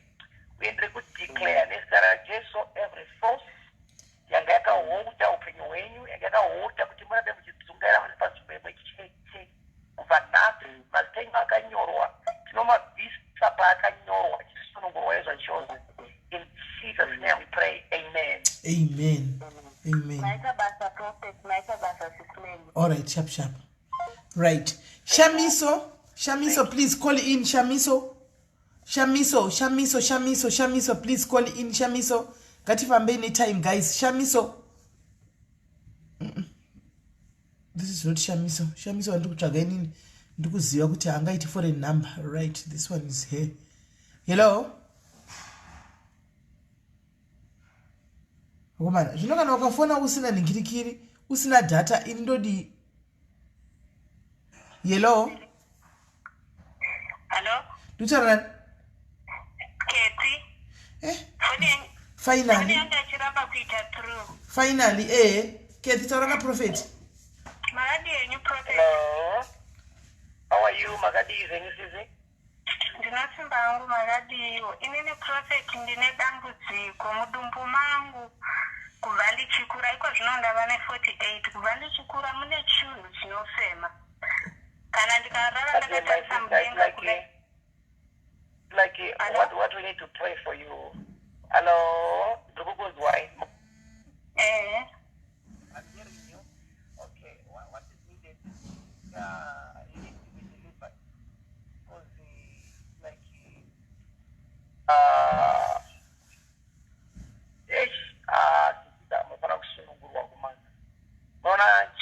Chinhu chacho chinotondishungurudza handifariri kudya zvachose ende chinhu chacho ndinotochinzwa kuti chinofema chero ndikabatisa munhu chinodofema chinotonzwika kuti chirimo. Exactly. Nokusasisa kuti chinhu chakatoiswa mamuri, but chinhu chinoratidza kuti that is why to fight even your marital area maringe nemba, you see. Though chiro chinhu it's a monitoring object yakaiswa mamuri. Amen. Exactly. Yes, and this monitoring object, chingorwisa kuti it's a monitor, but Rarama is a spiritual husband to you. It's like a spiritual husband. Yeah. That's why now we maringe nemba ichiva now we know imba yakatoramba zvachose asi ndiri munhu anotovawo anotozvishandira anokwanisa kuita chinhu chinooneka muupenyu asi handina chandinacho chinooneka. It's like what is happening to you. Chinhu chakaitwa mudomenyi chikaiti chinhu maona kuti nenhau kuti maakunamatirwa, so God is going to cover you. Yeah. Because I was seeing this thing causing, it was going to cause bleeding, and this bleeding was going to be excessive, and this bleeding was excessive. Mudumbu menyu nandiri kuona pamberapo kuchizonzi munhu abatwa kenza mudumbu, but zvese izike zvimwewo tsvina, but ndafara kuti makurumidza kunamatirwa kureva kuti kana zvakaita kuti zvizoitike nezita raJesu hazvichaitike zvese izvi. Amen. Mazwana. So they know, I don't know this child, because it's like they cause kuti imimi munge mugare muchi-affecteka in your health. I say, though, yes, financially that's true, but kuti Mwari vakubvire chinhu chachina kunaka mudumechi kuma. This is unondishungurudza zvisingaiti. Apapa chero makumbo angu handivati mumba musina fene, anopisa zvimwe zvokuti anotoita sekuti akaiswa ndakatsika mumoto zvokuti ndikatsika mumvura inotonhora inopedzisira yaakupisa mvura yacho.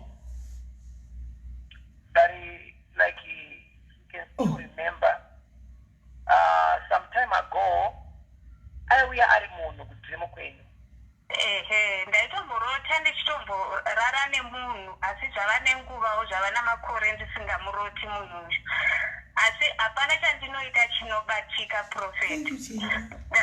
Ndakauya muno 2017 handiti ndichizoadvanza chikoro changu, ndikapedza ndikavhura kambani yangu. Asi izvezvi kana call chaiyo inopinda yekubvunza kuti which services are you doing, hapana kana kunyarara kuti zi. All right, sis. Don't worry. Nokuda kwetime dzedu titenderei nditi nhasi ndira kuti musununguru. Amen. Amen. Yes. But do you still remember munhu amairoti achiyakupedza nyumba? Ndatsingamuoni kuti ndiani. Mamusingamuoni kuti ndiani? Asi ndaingorota ndichirara nemunhu wechirume, asi ndisingamuoni kuti ndiani. Mamusingamuoni kuti ndiani? All right, busy.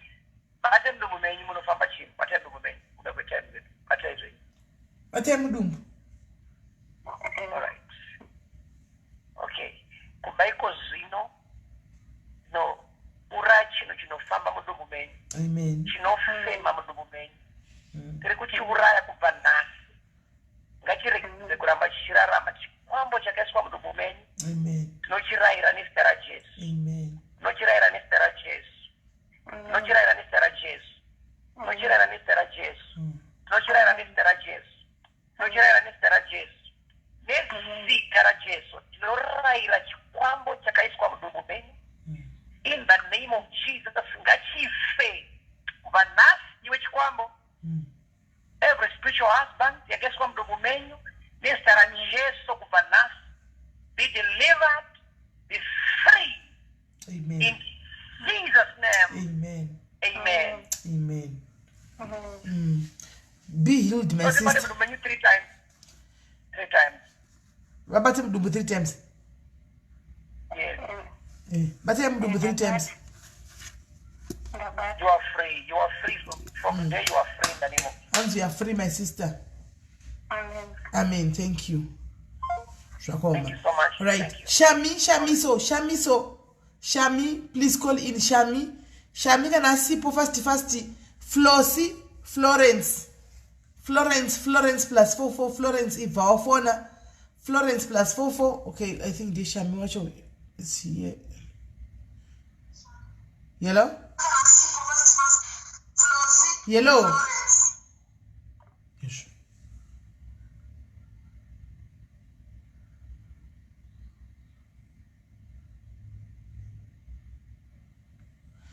Right, Florence aripo here. Shami kana Florence. Yellow. Hello, SIS MELLY. Dutornan. Na Shamis. All right. Torna Prophet. Wandanchikumbira number 1 kuti Prophet vandina matiro takavharwa takatenga mombe kuna umwe munhu dzinowetha 2500 US kubva last year muna July anhasi ari kuramba achingotaura because haasi kuda kutipa mari, haasi kuda kutidzorera mombe dzachona, haasi kuda kutidzorera.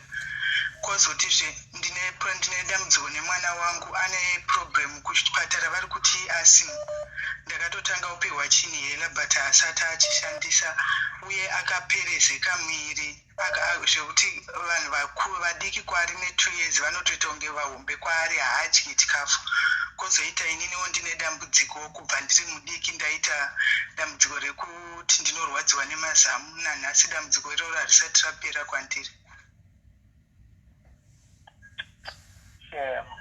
Okay, Mama, there's a good amount saying.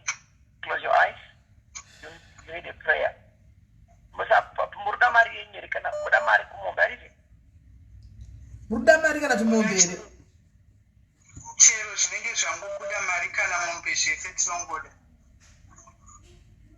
Sunungurwa nezita raJesu. Ndinodeclare kubva nhasi, ndinodeclare pamari yenyu iri kufanira kunge ichiuya, ndiri kudeclare pautano hwenyu, pamwana wenyu izvozvi ngasunungurwe. Ndotaura shanduko kubva nhasi in Jesus' name. Amen. Amen. Amen. Thank you. Right. Kana munhu vanhu vari kufona usina kudedzwa palisti kandi toshamisika ndinongochifonei. Ngatimbonzwa kuti vari palist vari sani. Timbonzwawo. Do we do Florence plus 44? Florence plus 44. Please call in. Florence plus 44. Hello. SIS MELLY. Zita rako ndiwani? Antoinette. We last time. Yes. Ko akadi kufona last time badai kudedza wango wato ignore phone. Taura na prophet. No, ndasa ignore SIS MELLY but yaramba kuita through. Chitaura na prophet. Okay. SIS MELLY prophet. Magadi sisi. Ninofaza. Ina prophet problem yangu kuti family mangu atina chatinobata like vana vese 6 family medu. Hapana kana munhu ane chinobatika tine mune vasikana 4 3 vasikana vakaroorwa vese vakaroorwa vakadzoka and then wechi2 wachona akaroorwa futi akaroorwa ka3 akadzoka futi saka hapana chinokwanisa kuitika mufamily medu even kana kuda kutraya business hapana chinobudirira. Right. Sure. All right.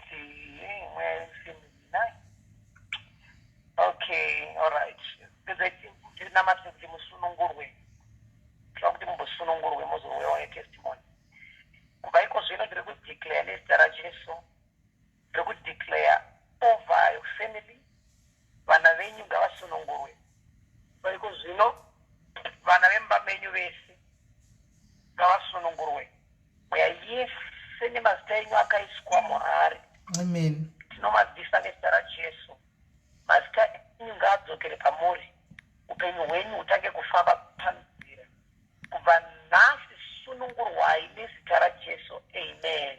Amen. Amen. All right. Thank you. And also, thank you.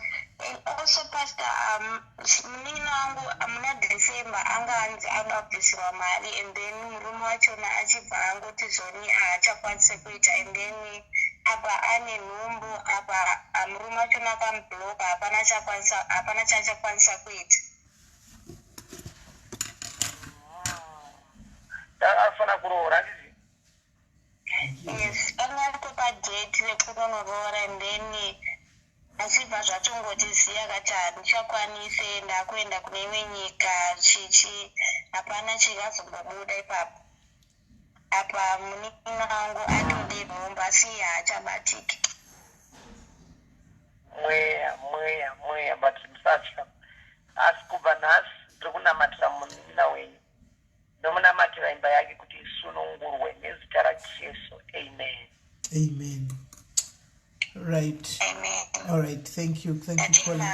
Right. Guys, kana muri kuuya kuzonamatirwa kachingotara nhamo dzachoka 1 dzose handiti kuti tibve tangopedza tisazoti kana wapedza moti pane imwe futi nhamo yakadai so handitika. Florence uripo here? Florence please. Florence ndokumburawo phone. Florence, can you please call in?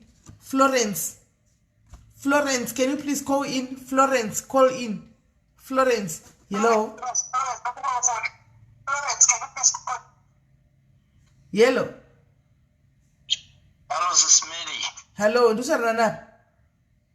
Ndusarana Innocent. Innocent aupo pa list? Aya ndipo pa list. Tiri kumbotanga nevari pa list shamwari kuitira airtime dzavo. Right. Tikutanga nevari pa lift kuti pa list kuti titire kuti tiwane kuti ta airtime dzavo. Yari pa list usho. Angagara ndipipa yake nenamba yake. Just returning the call. Hello, taura ina prophet. Prophet Magadi zvenyu mama. tiripo makadiwa ndiniwo makambotaura naye last time prophet. Ndakataura nini? Okay. Tiripo makadiwa. Wema DNA prophet. Okay. Magadi yenyu. tiripo chiri kuitika ndechekuti mwana waye achiri kungoramba akurara hake zvakanaka usiku nekufemawo zvakanaka akufemawo zvakanaka. Amen. Glory to be to God. Testimony. Okay. Achiri kungochema izvo zvakanyanyochema during the day, achiramba kudya, achiramba kumwa mukaka. Aiwa, Mwari akambosunungura zvimwe anogona futi zvimwe. Anditika. Bate mwana wenyu tina mari. Alright, ready, and do that.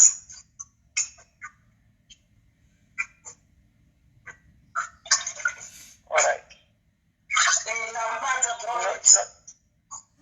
Not declare nezita Jesu mwana wenyu ngakasunungurwe. Zvakanaka asachema asagara chichema agone kudya aite zvakanaka kubva nhasi nezita Jesu. Amen. Amen. Amen. All right. Zvakanaka. Thank you. Thank you, caller. Thank you. Right. Florence, are you there? Florence, please call in. Florence, please call in. Florence. It's a call in to one Florence. Call in, please. Florence, if you are there, please call in.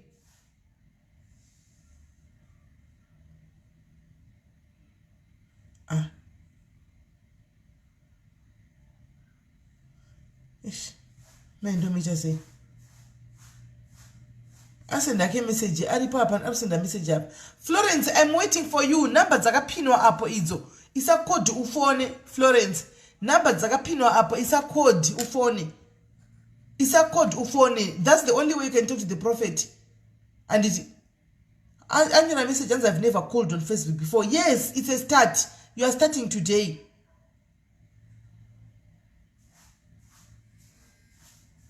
You are starting today. You are starting today.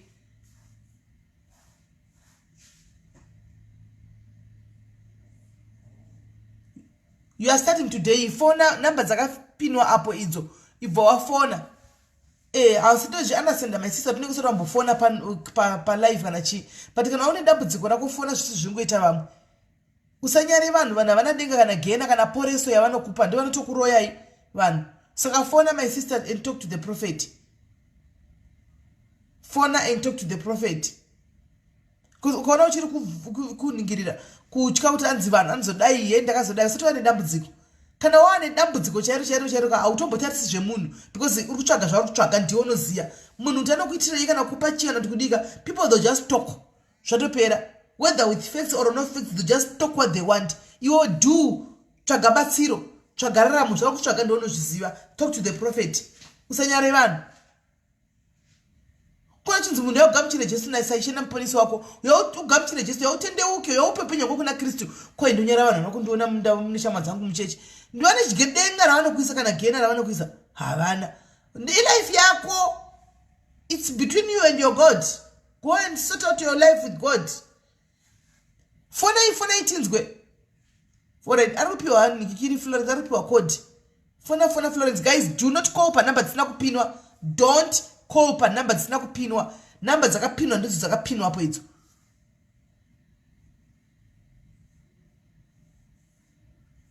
Musafone pa number dzisina kupinwa. Number dzandakapinwa ndo number dziri kufona chete. Toda order guys, we want order. Tisikuda ngoita kunge zvinhu zvemvenge. Florence, can you please call in? Call in my sister. Okay. All right. Thank you, Antoinette. Thank you. Phone my sister. Phone to because to love my brother prophet wala no sorora guys. Manzo zinzi vasikira vari church the whole day. In the one. Florence number yekufona. Florence the number to call iri pinned. Pa number ya uri kufona iyo ndo number ina prophet. Saka ukafona ipapo hauzogona kutaura na prophet because unenge wavadonedza ukapinda. Pane number dzakapinwa pa live idzo dzakanzi 084 561. Save that number. Put a code and save that number. Ufona pa number idzodzo. Number za uri kufona Florence dzawan send a message. Ndedzina prophet idzodzo. Saka ugoni kuti utaure navo ipapo because unenge wakutovadonedza unosaura nani. Fona pa number dzakapinwa idzo. Fona pa number dzakapinwa idzo muningini kana kuti mukoma handizivi. Fanai panhamba dzakapinwa idzo. Right. Tamirira. Yes, Innocent, I'm talking to the people who are booked only. Nas. Booked only. Ndiyo kutopesira yoyi akatopedza prophet akutova release. Because vanga vari kuchurch guys and I was there pa live yavo and chimwe zvinhu ngatinzwirei vanhu tsitsi and then next week vakumbira aichaiti Sunday because vanenge vanoita bva kuchechi futi. Tinenge takuita Saturday at least. Saturday and tichangota strictly to bookings. If you don't book woenda kuZimbabwe kwa prophet unovaona. Kana wakabukawo pano wotaura naProphet pano. Irene Koza, I cannot be fair to everyone. Sorry, my sister. That's how you feel. I cannot change your mind. That's how you feel. Hello, caller.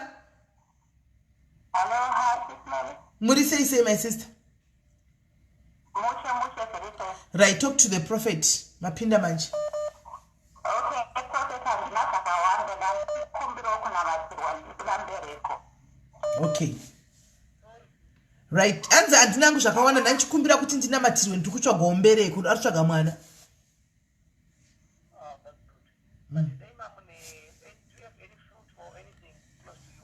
Hanzi mune any fruit here pamuri papo? All right.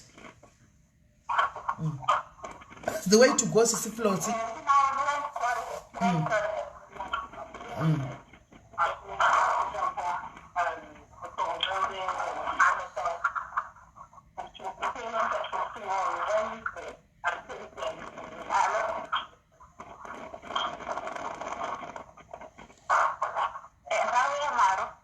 Right. Our another fruit. Thank you. All right. Father, I pray for this fruit. Do not declare parents that this fruit I declare to be fruitful. Amen. In the name of Jesus. Yes. Jesus' name. Yes. Don't declare next year by this hour. Amen. Amen. Amen. Amen. Right. Thank you. Thank you. One day you come. Thank you. Hanzi one day mudzokene ngikiri panapa. Thank you very much, my sister Florence. Thank you. Thank you, Baba. All right. Right, guys. I'm now releasing the prophet. And prophet before you go, can you please pray for all of us? I understand kuti maka neta makaita say, guys, kuneba kuti I am unfair because you did not buy airtime. Sorry. I cannot be fair to everybody. I'm just telling you vakashubukira antika people vakabuka, how would they feel kuti inini vakatenga airtime yavo? I take you kusina kutenga kana 15 rand airtime. Tikufona ku Zimbabwe kapa. This is Zimbabwe. This is not SA. Tikufona ku Zimbabwe. Ndokwa tikufona. You know kuti ku Zimbabwe imari per minute. You know, you don't have to be told. Then munakabuka otaza kufonerwa to iwo totora call yako usina kubuka. But if the whole week I've been singing this. Varuda kuona prophet garai mabuka. Varuda kuona prophet Maria mukusai yaisi yangu. Ndiye airtime yekufonera prophet ku Zimbabwe kwavari. Ku Zimbabwe kwavari. So guys, zvanasi togumira pano, we need to go and rest. Ndavaona inini nchibva kuchechiwo na ndichitoteerera kuti semoni yavo nchibva kuchechi to driver. Vari ku semoni yavo yangu achita kuchechuko. Animaona. So guys, prophet hanzi mutina matire otese. Then tiningirire tiwane kungorarawo zvakanakawo nekukavha vanhu then tosangana Saturday next week. Don't forget, next week it's Saturday. This week actually it's Saturday not Sunday. We have shifted kuti vanenge vanoita ukavazokwanisa kudhila nemi makati wandei pano. Saka Saturday iri nani vari kumba vanenge vakazorora vari kumba toita Saturday. Saka Saturday ndio yata kuita panapa na 7 manheru. Hanimona. Chero tikati na 6 inoti Saturday. Zviri nani kuti nesuwo vanoenda kuchechi vanomukira tikurumidze kurara. Hanimona. So zvinenge zvakanaka. Kuma 6 ikoko totanga kuti tikurumidze kurara nstoindawo kuma church guys. Handi mashona. Sa prophet mungana matime. Thank you so much. So Saturday mata to remind vanhu nezve conference yedu iri muna April kutanga 22, 23 and 24. 24 inenge iri big Sunday. Then 22 inenge iri conference, 23 inenge iri conference. Time from 2 p.m. to 7:30 p.m. Then Saturday from 2 p.m. to 7:30. Then Sunday from 7 a.m. to 4 p.m. It's Mbari Meatball Complex opposite Stoda to Woko. Don't go to big Sunday Eliko. Saka aba chirigeza indina matire muno wese akatirira izvozvi kuti Mwari Mwari vamuchengetedze arare munyasha. Amen. Hello? Yes. Yes. Musakangane guys, conference yakutaura Easter conference guys. Those who want to put in a okay, let's talk about that mapedza unamata. Yes. Father, in the name of Jesus, we don't declare nezita Jesu mweyamusene wese akatirira ari paari, let him be covered, be protected. Pavanorarama neruwanhasi nyasha dzedenga ngadzivachengetedze. In the name of Jesus Christ, I speak testimonies to everyone who is hearing right now. Don't declare kuruwiwa kwavo nezita Jesu. In Jesus' name we pray. Amen. Amen. Right, so guys, do not forget kuti varoda what Easter conference iriko madetsi avataura yamuna April iwo imomo mandika. Those who wants to give in 2 kg rice, 2 kg yesugar kuZimbabwe handika varoda kuisawo bhodho remafuta, vari kuda kuisawo profeti kuti vawane kutenga situnyuwa nekupfekawo pamuchato kana kuvatengera isu lecho. Team Teki muriko, Team Teki munotengesa masuits. Just bless the men of God and you see. I'm telling you from experience. Bless inini pastor vangu handiparidzigwe napastor asingazoti vadya chiini. That's my policy. Handiparidzigwe napastor anozoti ndabva kumba undadya bhekoni ivo havana kudya. I make sure handika some of the suits ndinofana prophet vangu I make sure ndisina inini ndinoto make sure kuti he looks, you know, ndinoziva zvane nchita. I'm seeding. So those who wants handika prophet is here, he's taking his time avabhadhari kuya pano vari kungouyawo handika nerudo rwauno kuti takakumbira kuti vaye vasangane kune matambudziko enyu. Already we've got people who have testified kuti nini masainasi akapera zvinhu zvadai handika hapana chinorwadza pakuti thank you men of God handiti mazviona. So guys, ndatofunga ndataura prophet, thank you very much. Musakangana kunditumira kakuti tizotaura kusere nyaya yekutumira product yangu kuzoda toitumira neTuesday neighbors. Thank you. Ndokufonera kana masvika kumba kana kuti mangwana mazorora. Thank you so much. Alright, morara zvakanaka, mufambe zvakanaka murodu. Thank you. Alright, zvakanaka. Alright. Okay. Right. Regai ndimbopindura Irene Koza ati I am not fair. Hanzi nokuti vanhu vekumajere vanonzi airtime vanoiwana kupi. My sister, do not justify zvinhu zvausingazivi. Brother vanadedza pano vandati brother Timothy Fonai handika munhu ari kujere ushu. Ndi brother veFriday vai vakauya pano venyaya yearmed robbery vari kujere vandati brother Timothy please call in. Ndivo ava. He did not put any airtime and I put airtime for him. Sekwa promise kwandakaita. That's why I said please brother Timothy call in. Unfortunately I think avasi online. Mungu zwo kujere. I think I was online, but I practically bought 59 rands. I've got the message in my phone, I can show you. I bought 59 rands airtime for him because nezino ndachara nawachiri tumira matsambaya. Vakati musandikanga memangwana smelly ndikati bo. Ndikatenga airtime ndichibva kuchechi ye 59 rand. Ndikavaisira message kuti musakangano yanzvadzi. Ndikanyora zita ravo iri ndo iri ndona takatonyorwa kunzi kudi. Saka musataure zvamunenge musingazivi tanzi vanhu vekujere. Anditi musataure kana vanogona kuverengai. Pakanzi chiapa. Pakanzi banditi handiti pakanzi Timothy handitika ndikanyora namba yavo. Handi pakatonzi banditi apa. Kana makatasi pakatonzi banditi apa. Sekuzvidedza kwaanetsera kujere ikoko. Pakatonzi banditi pakanzi Timothy. Handiti saka musataure zvinhu zvamusingazivi Irene Koza, my sister, ngatitsiuranei pano. Handika hakuna munhu atingambotifona ari kujere. Handiti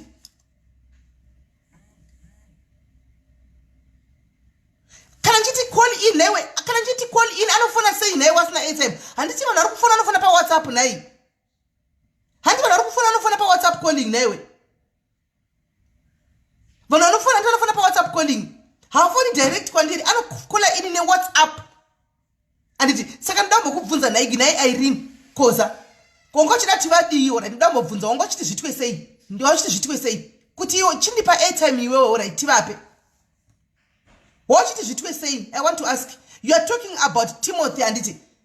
Avanifoni direct kakwandiri. Vanofona ne WhatsApp zvikuita munhu wese. Munhu wese ane WhatsApp yake. Vane WhatsApp ndachitaura nawe ini vachinitumira matsamba ekujere nyamatsamba. I spoke to him. Matsamba ndinawo handitika. Vane WhatsApp. Vanhu wese vari kufona ne WhatsApp pakuti direct number. Saka wangochidati zvitwe sei? It's like you are demanding kuti isusu inini wacho it's my mandate ndiyotengere airtime. That's not correct my sister. That's not correct. That's not right. Let me tell you once and for all. It's not right. You don't demand. And you don't demand. Because munhu wese ari kufona WhatsApp calling. Only us, Ndini, I'm the only one who's calling Prophet direct ku Zimbabwe. Saka uri kutaura zvotanzi vanenge vasina airtime. Yay airtime.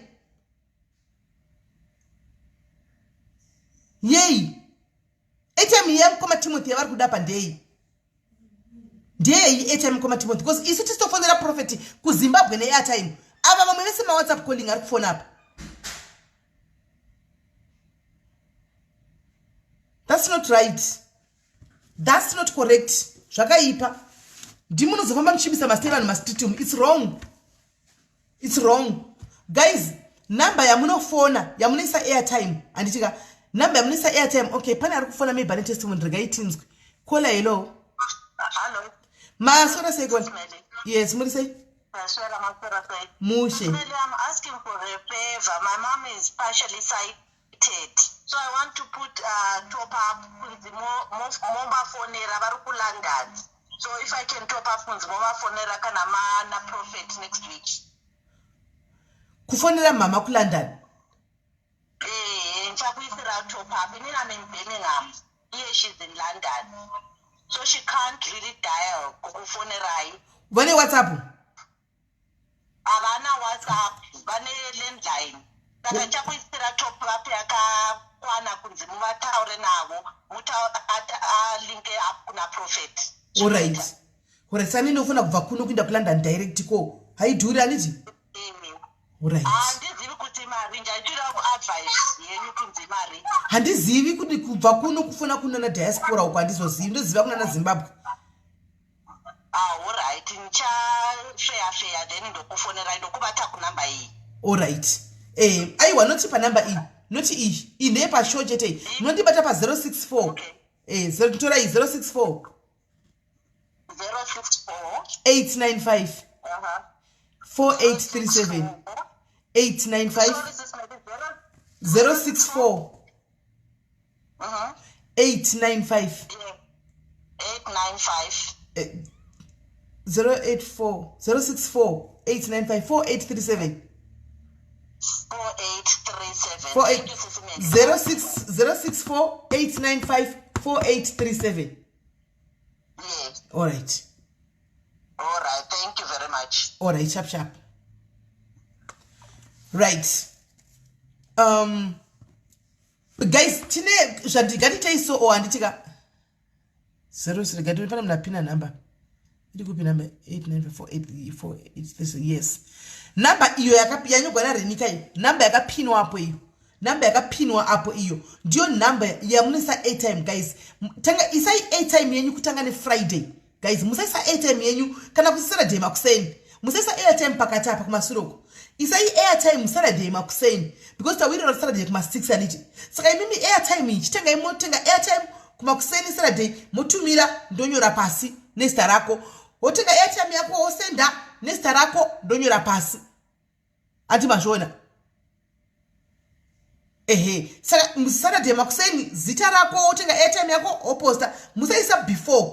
Nokuti ndichahofondera mwana anoya pamashop panapa ndoti mufoni mangu mune zvimari moita nhubi nechida kufonirwa panapa ndachasabaridza vanhu handika saka musaise mari kumasui apa pesa apa isai mari neSaturday makuseni handiti Saturday makuseni toishandisa manheru animaona Saturday makusiku toishandisa kuseni ndokumoisa mari hanzi ndatotenga watenga ukaisa kupi pamene di screenshot yacho iripi senda screenshot pamela nyika send your screenshot kana wafona pano anditika watotenga airtime izvozvi isaningikiri senda screenshot ndione zvechokwadi kuti noti vese vanhu vakatenga ndakanyora pasi mari dzavo vanhu vese mazviona ndakanyora pasi anditi kuti munhu anga achitenga mari idzi dzakanyorwa pasi munhu wese akatenga mukuona idzi ndaitonyora pasi kuti munhu atenga mari yakati munhu atenga mari yakati mukuona ndonyora kuti munatenga mari yake yakati munatenga 30 rand yake munatenga 15 rand yake antika munatenga 25 rand yake ndakatitonyora pasi otherwise ndikakuti 30 rand zvifona ku Zimbabwe hautauri kana 2 minutes andimaona hautauri kana 2 to 3 minutes but apa ndandishandisa ndatry kushandisa app yeRebtel yaye it's a little bit cheaper because ukatenga $30 vanokupa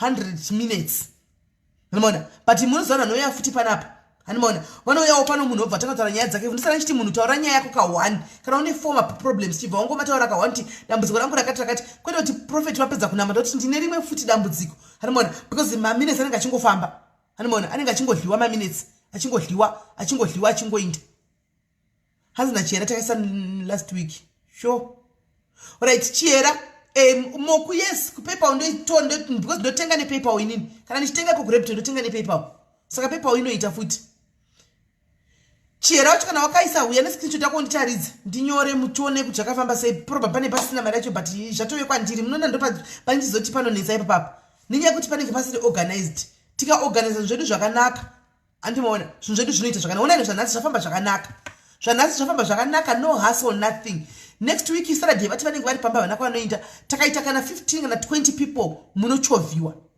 andimaona vanochovha kunamatira 20 people nhasi tadzila nevanhu vanganapa vanhu vangu vanhasi vanga vari vangana vatadzila navapo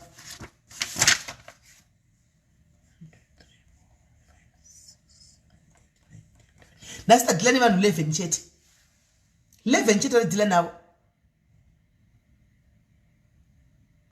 KTV zvinozonetsa kuti mumwe panenge prophet pavanenge vachitaura papa vachimupawo maminutes futi anowana vakatunga kurondedzerawo vachipawo prophecy yavo kana zvanenge vaona chita nemunhu vanogona kutorovawo kana 5 minutes hatikwanisi kuvakata handinoona saka tongoda kuti pagare pari nikikiri pagare pari balanced papa toda pagare pari balanced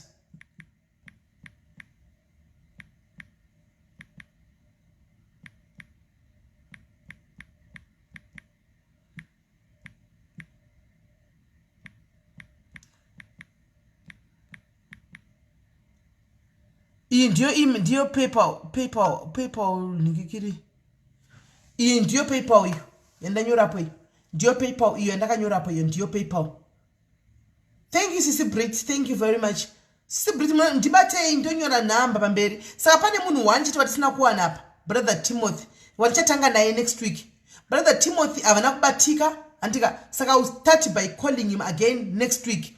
Pa list yedu only one person watisina kuwana brother Timothy vari kujere vacho handimaona saka ndovachatanga kufonera zvakare next week kuti tibalance handimaona so I'll start because ndavatengera ndatenga airtime inini ndikaisa apa ndosaka nanchiti vafone handimaona I bought airtime inini 55 rands ndikavaisira so ndovanofanira kuti titenge kuti vafone next week noti ndovatashaya nhasi so totanga kuvafonera next week ndo vari palist yenext week vekutanga ndo number 1 chataura navo zvangu before kuti ndakutanga palive pindai panyanga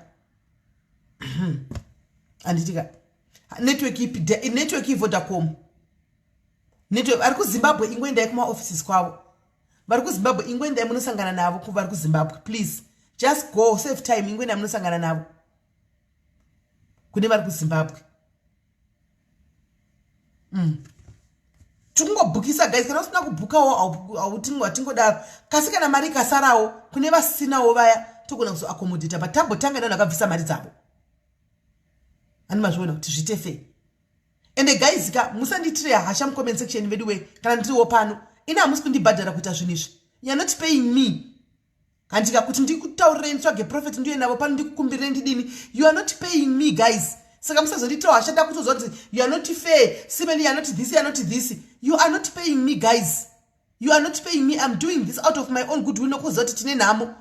We all have got problems that toda kubatsirwa sometimes and wona sometimes dzimwe tikudyirwa mari mukati munyema problems atinawo we are vulnerable saka pakauya munhu anonzi anoda tinodyirwa mari rikatimbotsvagwa kumwe kuti havari kuuya mahara vachidi vachibatsira vanhu then in the process mumwe comment unonzi kuti you are not fair. Come on guys, ndakachaneta kudai so ndandiri kubendi kubasa kuno manga chitanzi marara kubhawa makuita zvechechi kwese kubasa sha pana pabasa kubendi kubasa ikokuya vane ndiri kokuya kutopinda ndichito market show yandichitodii ndonde ndakatobhadhagwa mari saka ndotoinda ndichida ndisingadi kubendi ikokuya ndosochinoita ndigare svika bendi rapera nongoita zvandoita ndobuda ndoinda.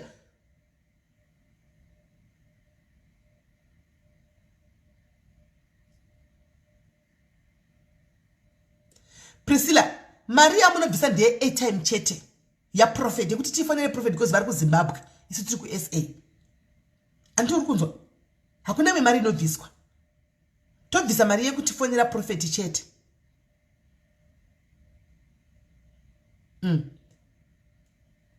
One masongo akatotsvuka guys, masongo akatotsvuka chekutsvuka bozi ndansina tombo anambonyatso kurara kamunharara kuma past 1 ndobva ndamuka kuma 6 kuma 7 ndakugatsira ndo chechi anambonyatso rara muchechi nani chingotoputa nchidai but kune zvanga zvichiitika kuchechi saka I needed to be there ndava kuti ndiveko and kwandiri ndachitofila moyo mangu inenge iri ningikiri inenge iri chinenge chiri chivi chinondihla chekuti shuwa suro ndakanga ndiri kuchijabula ndiri kwakila ti asi zvinhu zvaMwari zviri mpote Mwari anondipa upenyu Mwari ndati ndezvandiri zvinotedza kuinda ndichipa excuse kuti ndakaneta kana kuti ndanonoka kuvata noti ndiri kwakila ti guys moyo wangu wanga usingazofambi zvakanaka so I had to force myself to go and be in the house of the Lord kuti ndibalance zvese. Hanzi na Felisa zanono kushunguriza. Nei shuwa akofeliwe shuwa naye akwasikana zvakaoma. Musatenge now sendai kana watenga chalini kuti waita mistake watenga send me the screenshot.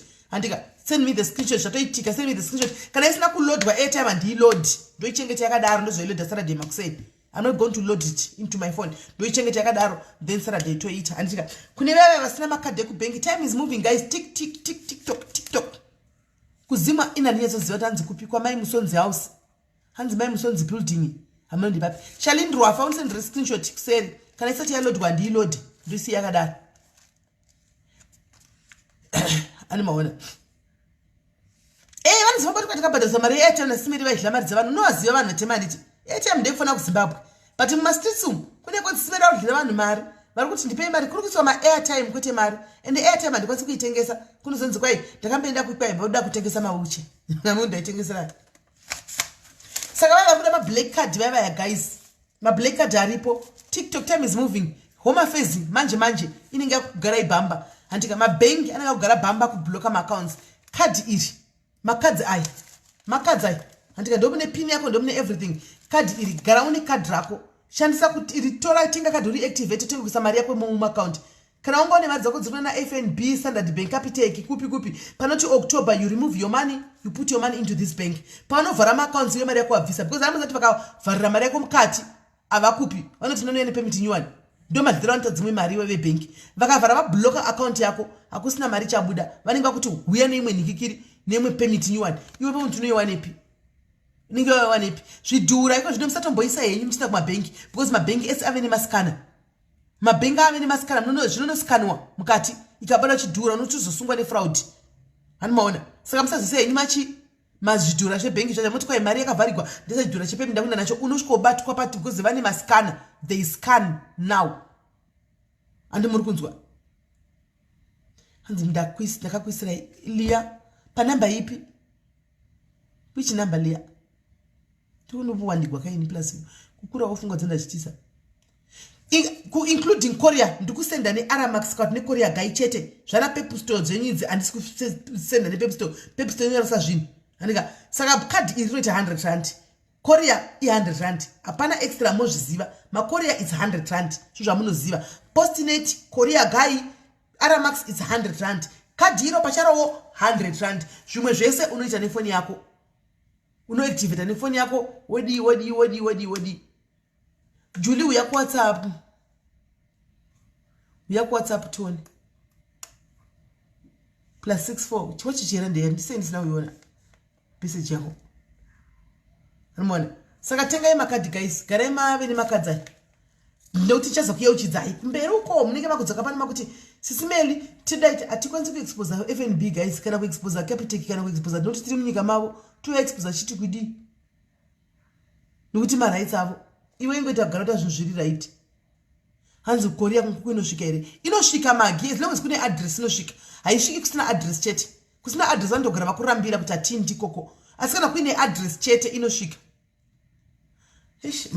Audrey hanzi mafuta manyiwa ntonema man uda undisungudza chete ndakuda tonogeza ndiraresha sandi kunetsa ikoko so the card is 200 yes 200 card 100 Korea 100 because Korea guy 2 days wawana card rako 2 days card wavenaro pepuse zvokonzi kwai 7 days vakamirira card kazi zvonzi kwai zvazoshayikwa zvazodi ina ndizogoni kuti ndidini ndinde kunesana nevanhu vaya kuti zvazofamba sei Jesus. Simbono bata nguva iripo. Ai, manyu wana kudai. Ai, nde lemon ai. Kune vanobvumwa nema products lemon. This I used lemon base cream up. Ndakashandisa lemon base cream. And ndikashandisa my ingredients mamwe but lemon base cream ndo iripo. And so it's already tested and ikatopasa. Tested and passed. So if you are into it, bo. So guys, anzitomba namba dzakuzim. Namba dzakuzim means why guys? Mukaenda ku live, ma live eseka, singe live yekutanga tanga kanzi who is Prophet Josi and card black card absa but rema Zimbabweans and it ndere pocket money, you know, see pocket money and it pocket money, but you use this through absa. Kana uchideposita mari ishi umukadhi mako unoenda ku bank ku absa kana kupinda mukati me absa kana pa ATM e absa. Unoona? Unoenda ku bank re absa kana kupinda mukati me bank re absa. Woisa mari yako mukadhi rako ishi. Then you start using it. Arina limit. You can put 10 million kana unayo. Arina limit. Ma charges pakati posa pakana waisa 10 million yako unongo uchingotenga zvaunoda uchingoswipe uchingodi auchajwe. Unochargwa ka 1 kupera kwemwedzi 50 rand. Muri kuzwisisa sama charges ari pasi. Zvezvo mabhengi datinawana salad bank kuti ukangota transfer wakurwa 60 rand, ukangodaiso wakudliwa 60 rand, ukangodaiso 40 rand 20 rand yaenda, ukangoswipe mari iri unongoswipe madira jojina mwedzi uchipera chete ubatigwa 50 rand yako ndo yema charges. And kana usina 50 rand mukadhi rako isina vanongokublockera kadhi rako. Kusvika waisa 50 rand yacho wotora mari yavo vokuvhurira kadhi rako. So basically zvese ma pin number and everything zvese unopaona envelope yako zvirimo mukati ku activate unongodownload app yacho and then app iri pa phone pako andika inonzi pocket money you upload ine chi blue so chichi uyi che blue so ne chielo you download that or download ipapo andika then ndi utopa rita zvese tari everything.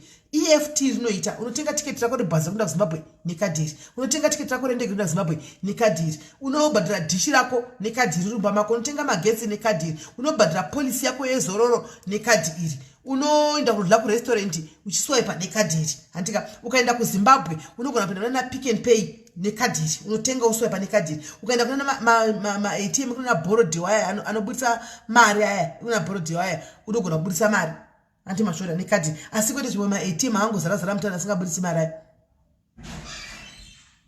anti mashoda. So rinoita basically rinoita zvese. The only thing chasingaiti chete debit order risati rakuita for now kuti uti kana uchibhadhira makanza kune debit order uti batai mari mukati mangu havasati vakubata. Zvimwe zvese kadhiri rinoita zvese. Rangufanana nemakadhi emukuru aya amunawo eorange aya makadhi emukuru, but the only difference iripo ndeyekuti mukuru card kana usina passport iri valid hauvhuri. Card iri difference iripo ndeyekuti isusu chero uine chitupa chekuZimbabwe unovhura tinokupa card. Kana uine passport isina hayo permit asi iri valid, kana chiti valid ndoroti isati ya expire, isina haina mazuva haina permit asi haisati expire 2024 card uno qualify. Kana une birth certificate rekuZimbabwe kwete zirefuri yari yarakudhara iri ririko mazuva anoiti madikai unotokupa card unovhura. Ndo difference iripo chete.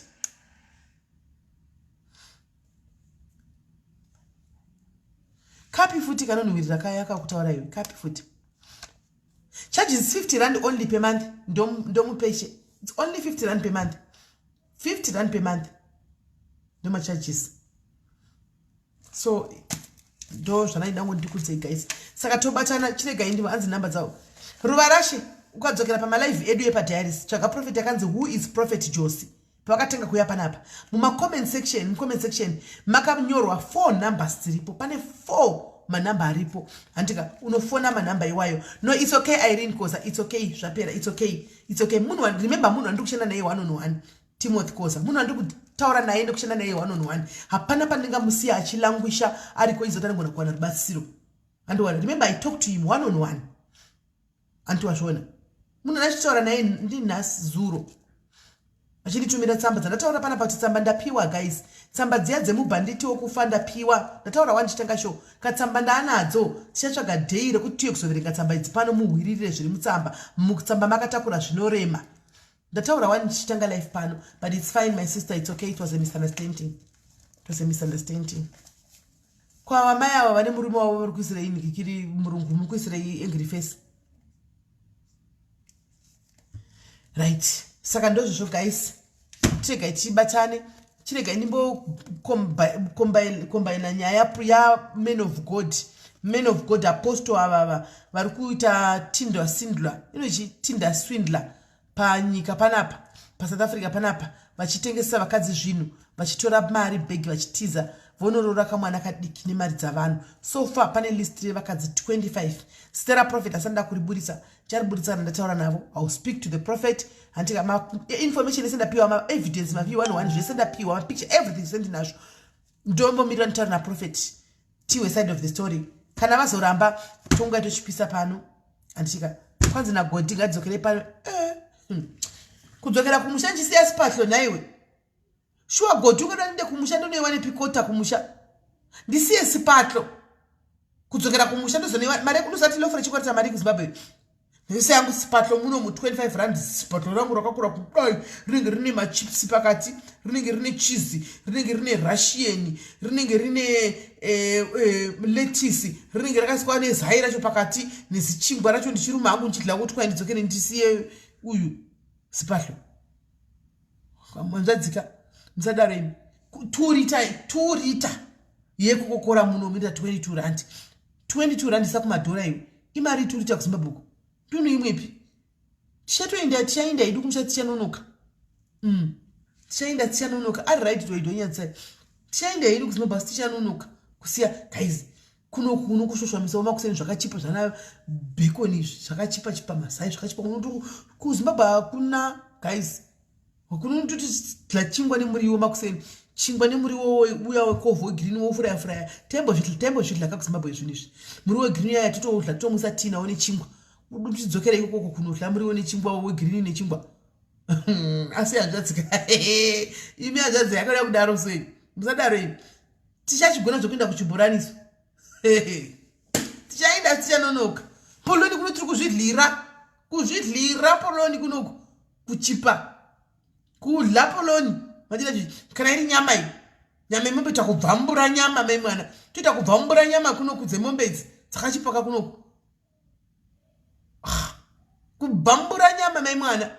Kuti kwa ndidzokere kupi. Tichaenda tichanonoka kana kuri kuti tainda. Kudla no river. Liva kudhura kuZimbabwe kuno kuliva. Imika imi. Yakora kudaro. Guys, ndakuina ndika mwarira bye bye.